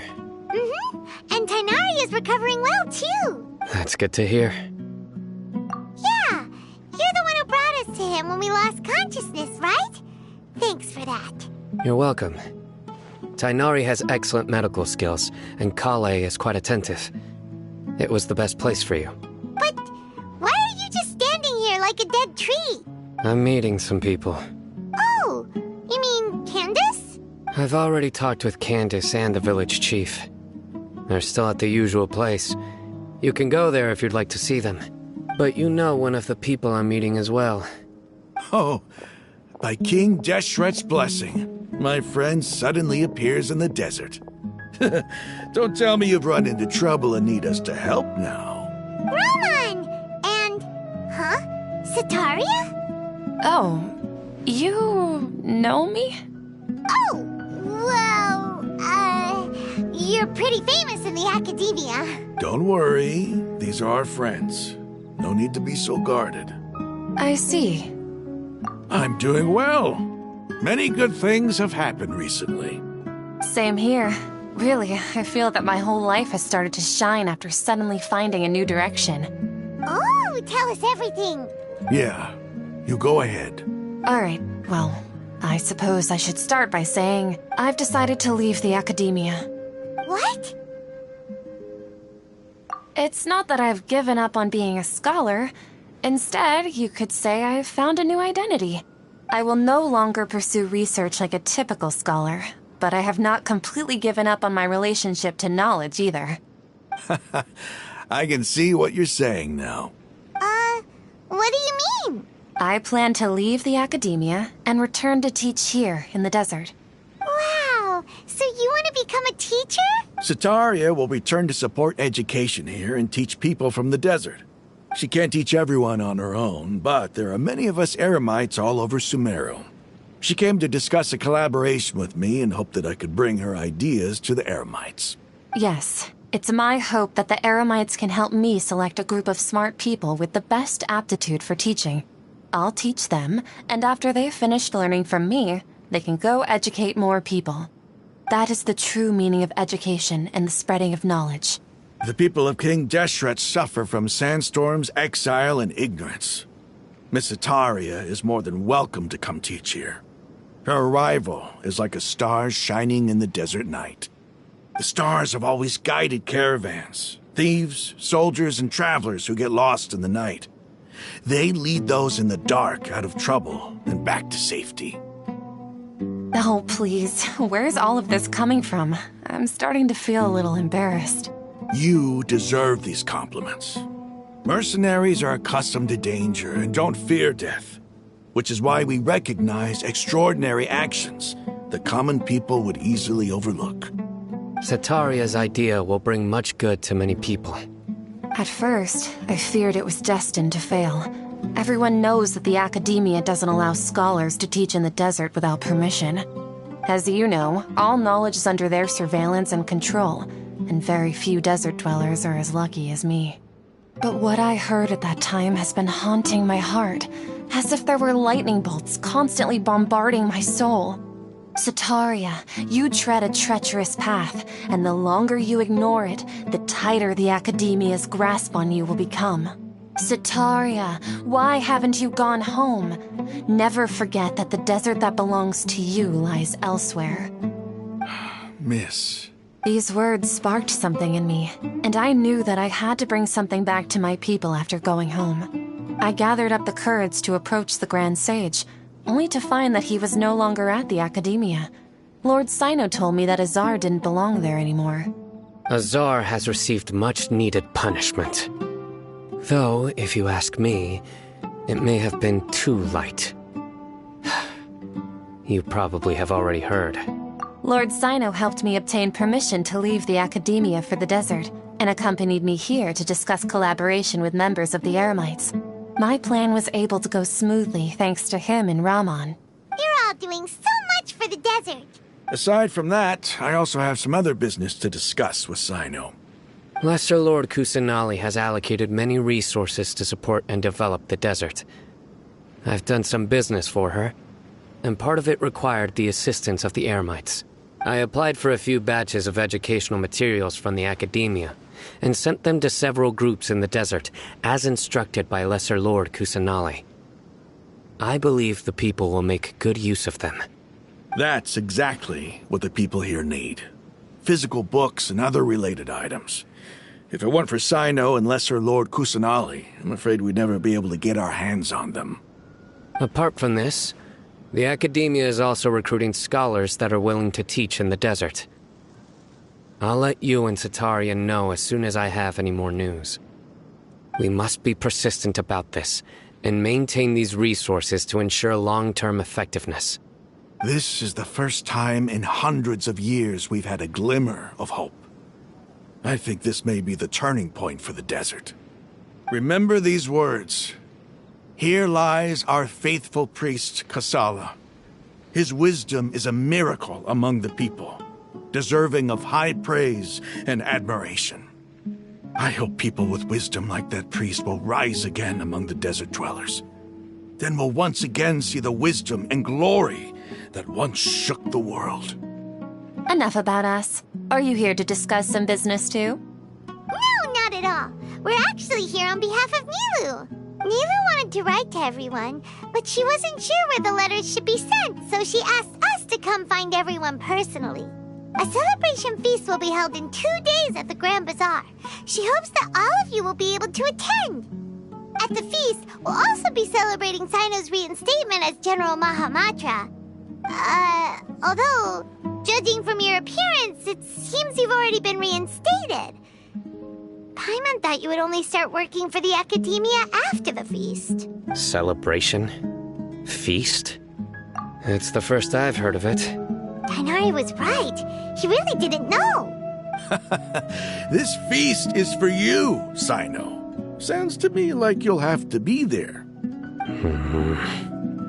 It's rare to see that kind of expression from Lord Sino. You must not like feasts very much. No, not really. But I'll go. Well, I still have a lot to handle here. Besides, I need to look after Miss Sataria in the desert, so I'll have to pass. I'm afraid I won't be able to join you. Although, if you'd be so kind, please give a message to Miss Nilu for me. The message is, I'm sorry for how I treated you before, but now I understand the beauty of your dance. It's like a light shining in the sky. You and the art you symbolize are not only beautiful, but also lively and powerful, so much so that it was prohibited.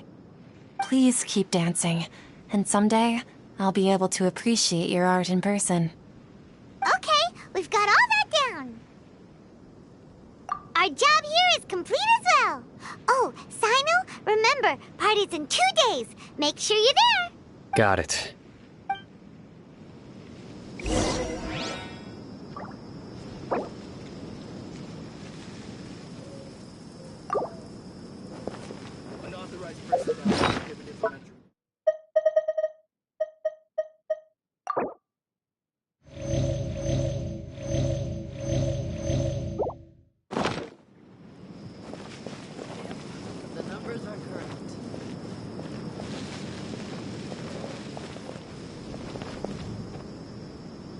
Anyway, our preparation has been going smoothly these days. Can such good things really be happening in the desert? It's almost hard to believe. Yes, even if you can't bring yourself to believe it, you should at least believe in those of us who are working hard to make it a reality. Indeed. Take it one step at a time. There is still a long journey before you. What heartwarming words.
Today's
the big day! Let's go to the Grand Bazaar and see how the celebration's coming along. Please be careful not to touch the plants here.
Everybody's already here.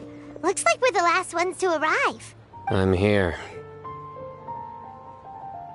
Ah, there you are. Well, look who finally decided to show up. You look like you came here immediately after finishing up some work. I'm very happy to see you here.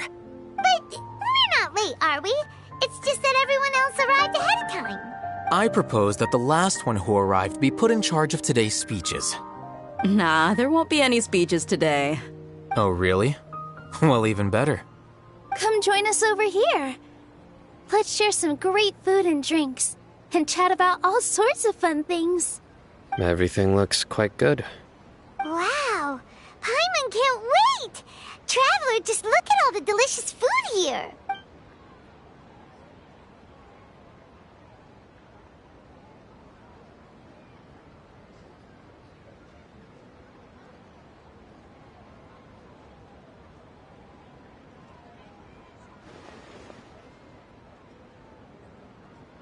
Whoa! It's so delicious! Oh, this grilled meat tastes amazing! The food was specially prepared for you by everyone in the Grand Bazaar. And we have gifts that were sent by the residents of Sumeru City when they heard we were holding a feast. Everyone that came said that you saved Sumeru and wanted me to thank you all on their behalf. Ah, feels kinda nice to be seen as a hero. I could get used to this. Being a bodyguard is also a hero's job. You've always been amazing, Dia. My lady sure has a way with words. Thanks. I'm glad to hear it. And I'm happy to meet everyone that participated in the great plan. Don't mention it. Come to think of it, we've really done something impressive together. It's unbelievable. We owe it to our abilities. And luck. Really? Why do I remember everybody thinking that luck was against us and feeling like we hardly had a chance of succeeding? That's how I remember it too. It's luck that brought us together, and it was luck that let us form a team. Then, it took even more luck for us to formulate a plan and implement it successfully. Moreover, judging from the results, everything worked out well. Yeah, everyone gave it their all when it mattered most. It was almost like a performance. We took the stage and put on our best show. Everyone played their part, and thanks to everyone's efforts, the performance was a great success. So, would you say we're good actors too? It's such a blessing that Lesser Lord Kusanali was able to return to power at the Academia. Yes, even after being abandoned and neglected so many times, she's finally returned. Uh-huh. Lesser Lord Kusanali once used all her power in a great disaster, which resulted in her losing all her wisdom and memories of the past. The Academia basically abandoned her because of it. This should be something everybody should remember. Huh? You look surprised. I didn't say anything wrong, did I? No, everything you said is correct. That's good. Something wrong? Yeah, what's with that face? You knew all of this already. Even if those two giants of the Academia are here, I still have to say it. Those sages really have some nerve. 500 years ago, Lesser Lord Kusanali used all her power for the people of Sumeru, and what did they do in return?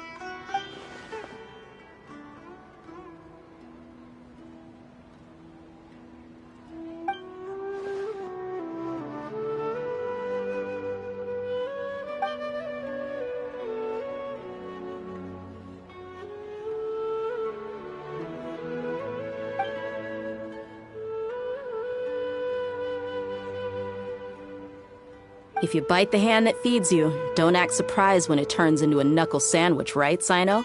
Perhaps I shouldn't say this, but their treatment of Lesser Lord Kusanali calls for a more severe punishment.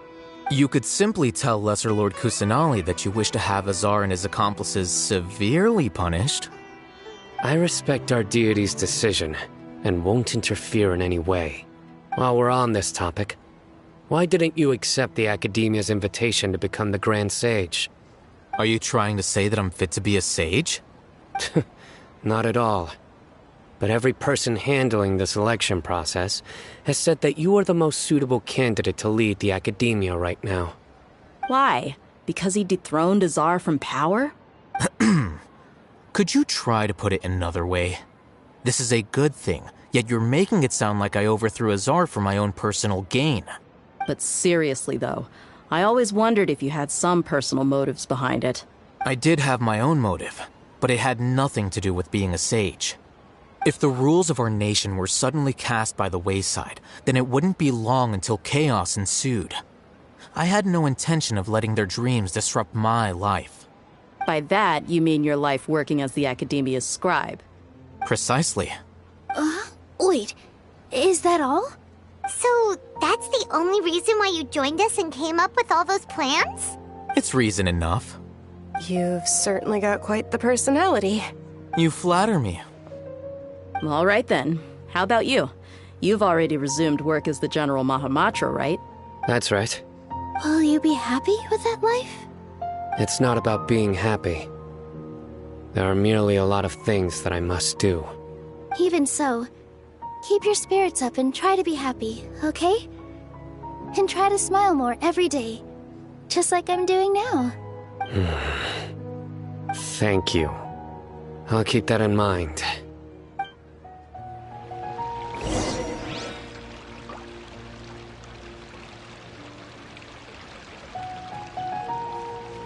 I seldom participate in such lively gatherings, but the atmosphere here is quite good. No, this gathering today has a unique meaning. The Grand Bazaar is lively because the people here feel happiness from the bottom of their hearts, unlike the farces at the Academia. That happiness is an emotion that'll be forever alien to those bookworms who have driven themselves insane by studying. I seem to have taken both keys when I left the house. Oh well.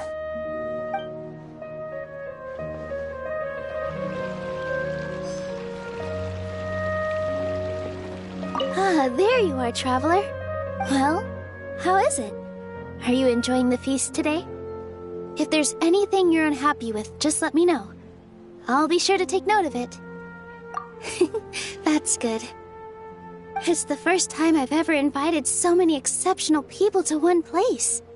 I was a little nervous myself. You see, every guest here is quite extraordinary. It's unbelievable that we've got everyone together here. Almost like a fairy tale. Make sure you live it up tonight. I'll be happy as long as you're enjoying yourselves. I'm honored to have her think of me this way. If I have a chance in the future, I would really like to invite her to one of my performances. I can't explain why, but I just feel elated right now. Thank you.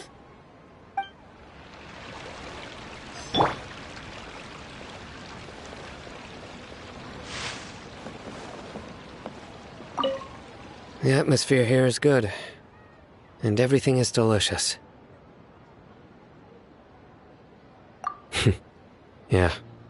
I don't often come to such places, but it feels quite good. I have a lot to handle these days. Otherwise, I could show you around. There's always next time. We're friends after all. This feast is pretty good. I like it.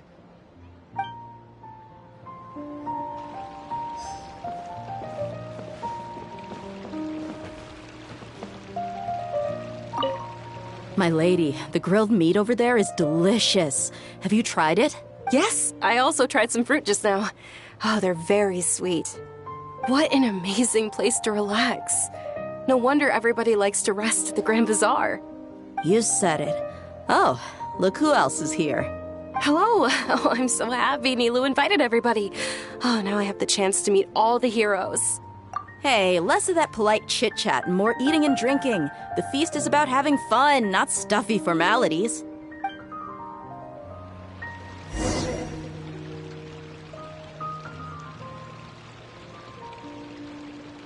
Hey, what's wrong? Your head is starting to droop.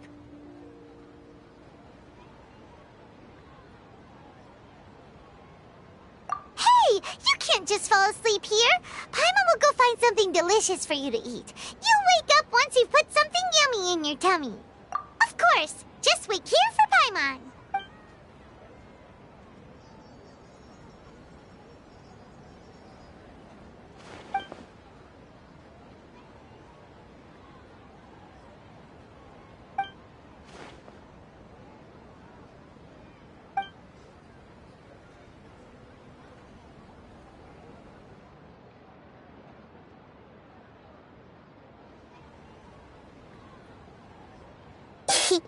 It's me.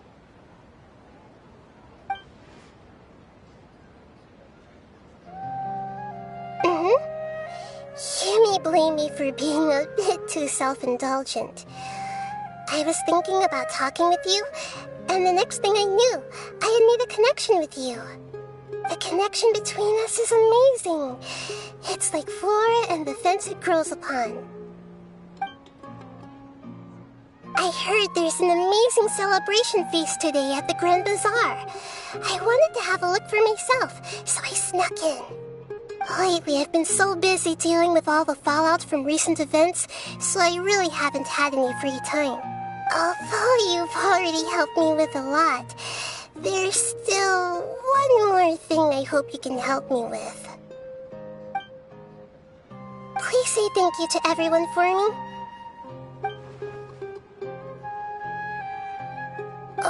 Oh, is it not convenient for you to do that for me? But if I just show up all of a sudden, people will become all quiet and stiff, won't they? What if I end up scaring them and ruining this wonderful feast? That'd be the last thing I want.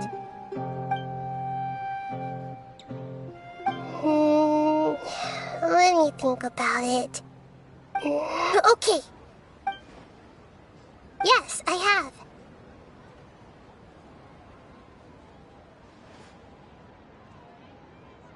You said I should go thank everyone as myself, right? So, I've decided to borrow your body for the time being. Please don't blame me.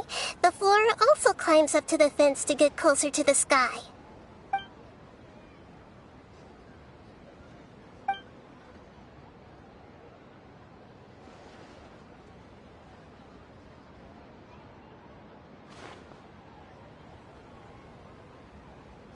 Everyone!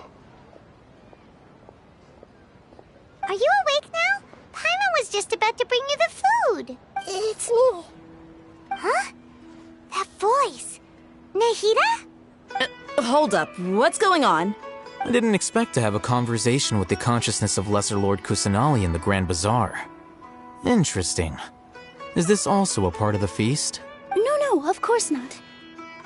Are you Lesser Lord Kusanali? Hello, Nilu. You know who I am? Yes, I already know every one of you. Nilu, Alhaitham, Sino, Dia, Paimon, and Dunyarzad. Lesser Lord Kusanali? I took the liberty of occupying the traveler's body so that I could thank all of you in person. Thank you so much for rescuing me, even if that meant placing your own safety in peril and taking the risk of becoming enemies with the Academia, the sages, the doctor, the balladeer, and even the entirety of Sumeru. Without you, without any of you, I would have been in a much more difficult situation.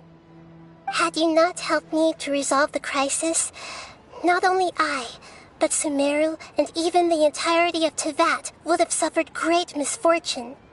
People refer to you as the heroes who managed to rescue a god. I'm quite fond of this name. It not only explains your identities, but also bears witness to your relationship with me. Please, allow me to present to you my most sincere gratitude. Lesser Lord Kusanali, you have done so much for Sumeru, and I didn't even have a chance to do anything for you. You don't have to do this. Dunyarzad, the suffering you endured during your illness is also proof of you being with me and praying for me. Thank you. You don't need to be so ceremonious. It's always been my duty to protect you. This is how the relationship between the Academia and Dendro Archon should be. We just did what was necessary and set things back on the right path. You're an Archon, but you act so humble. You really don't need to be so polite with us. I'm honored to have been able to take part in this plan. I hoped you liked the dance I dedicated to you. Thank you, all of you. Thank you so much.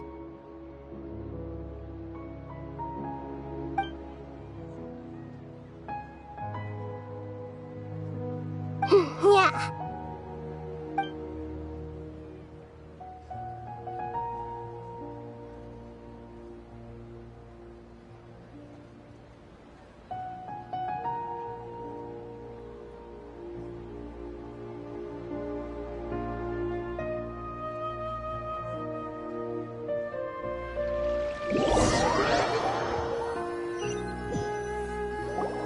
Are you awake? Did you rest well? After Nahida left, you ate a lot of food. You've become a glutton. That just means you still have a lot to learn from Master Paimon, the Sage of Gluttony.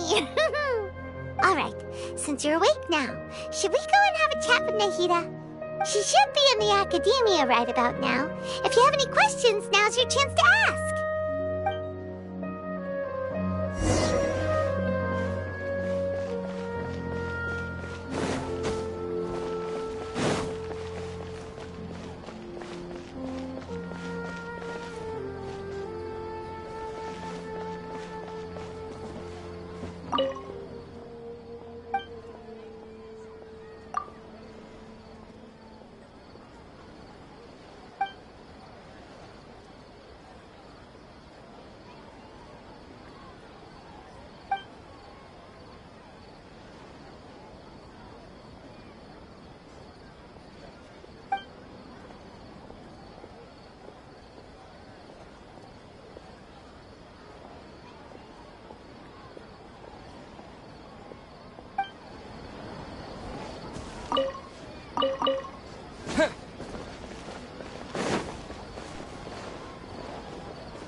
joy like a candle floating on water.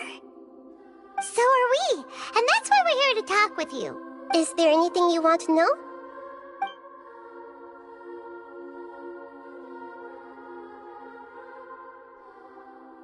After recent events, the Akasha can no longer function as it used to. I've given it some thought, and have decided to shut it down permanently. But this is definitely not a bad thing. Even from the beginning, I've been planning to shut it down. The Akasha's centralized administration of knowledge has always restrained people's curiosity and curtailed the number of paths available to them. I don't think this is good for Sumeru.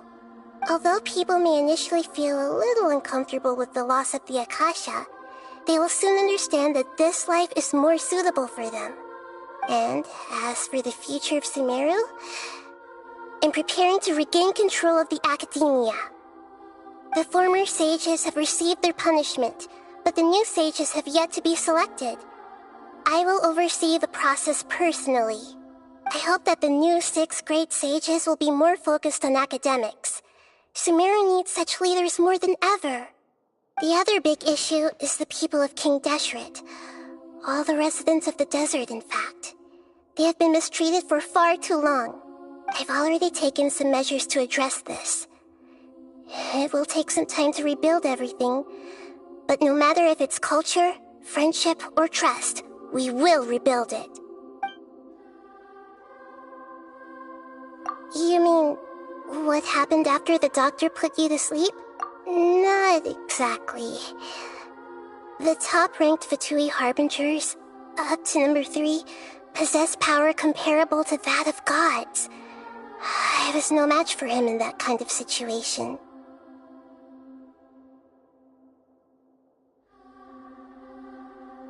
However, in spite of the bad situation, I still managed to make a fair deal with the doctor. I'm sure you remember the entity that changed your fate, the Heavenly Principles. In fact, the Heavenly Principles has been quiet since the Conria disaster 500 years ago. I used this point as leverage against the doctor. I told him that the Heavenly Principles may be awakened if I destroy the Gnosis. Although it's just a bluff, he still fell for it. I assumed that the Heavenly Principles wouldn't just stand by and let such extensive damage to its laws take place. And as for what I exchanged for the Gnosis, the exchange served as both punishment for the doctor as well as a boon of new knowledge that I couldn't refuse as the God of Wisdom. He's still in a coma. I've hidden him like how one would hide a feather. I know you have many misgivings about him, but as someone who had become a god, he has retained a number of very useful features. Don't worry, I'll keep an eye on him and make sure he doesn't do any evil. In addition, there are still some mysteries left in him. Some things may be very clear from my perspective, but he has still yet to understand them himself. His future will be determined by fate.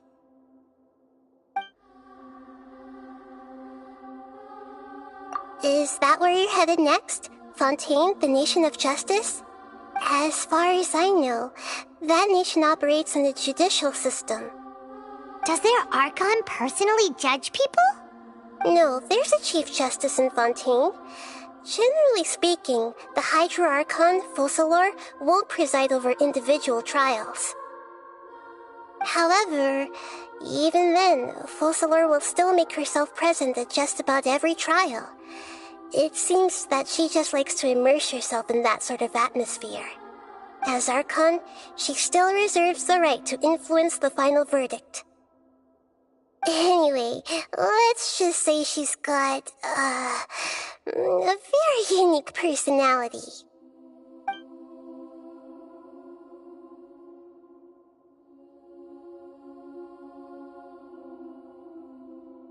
Are you sure? Isn't there something else you haven't asked about yet? Huh? You mean... About your sister.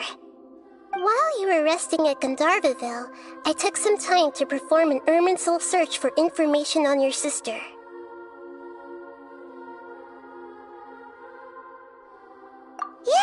Isn't Irminsul a repository for all the information and memories of Tevat? So there shouldn't be anything on him or his sister. This is true in your case. Irminsul indeed does not have any information on you. However, there must be something different about your sister. Because, as it turns out, the world has recorded information on her after all. What? There is only one possible explanation. She belongs to this world.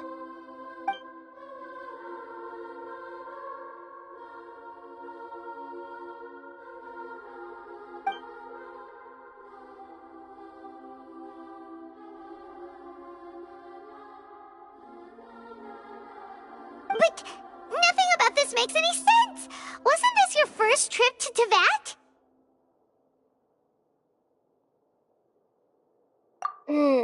According to the records I was able to access, your sibling suddenly appeared in Conria.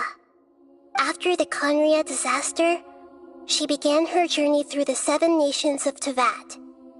But just as her journey was about to reach its conclusion, the Irminsul records on her suddenly become fuzzy. What do you mean, fuzzy? Did something happen to her? All I know for sure is that somebody, for reasons only they can know, is deliberately obfuscating her fate. And whoever it is, if they can do that, who knows what else they're capable of. But even that wouldn't explain how she somehow comes from this world. Something else I noticed was that according to these records, the Fatui have not classified your sibling as one of the Descenders. What's a Descender? Paimon's never heard of it. Look, I'm sure you must be curious about the information I received from the Fatui in return for my gnosis, right? A very important part of the intel was about this world's Descenders. External beings, ones that don't belong to this world. Traveler, you are Tevat's 4th Descender. Huh? So the Fatui count 3 other Descenders before the Traveler, and his sister isn't even one of them? That's right. My current hypothesis is that the first Descender was likely what we now call the Heavenly Principles. As for the other Descenders, I still need to verify their existence. It could take me some time. Paimon's head's about to burst from all this crazy new information. And yet, even knowing all this, I'm sure you must still have a lot of unanswered questions. I must say, I truly regret that I can't help you more as the God of Wisdom. There are many questions in my heart as well. I will need some time to go through each one of them. And soon, you'll also begin your journey anew and depart from Sumeru. I'm very interested in your future. It's a journey that can't be observed or recorded by this world. If fate is the ultimate knowledge, then your future will be the ultimate fate. Paimon's sure glad we got to meet you, Nahida. The pleasure is all mine. I can't thank you enough. Alright, that's enough talk for today. If you ever miss me, just close your eyes, and maybe I'll appear in your dreams.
I'm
getting smarter.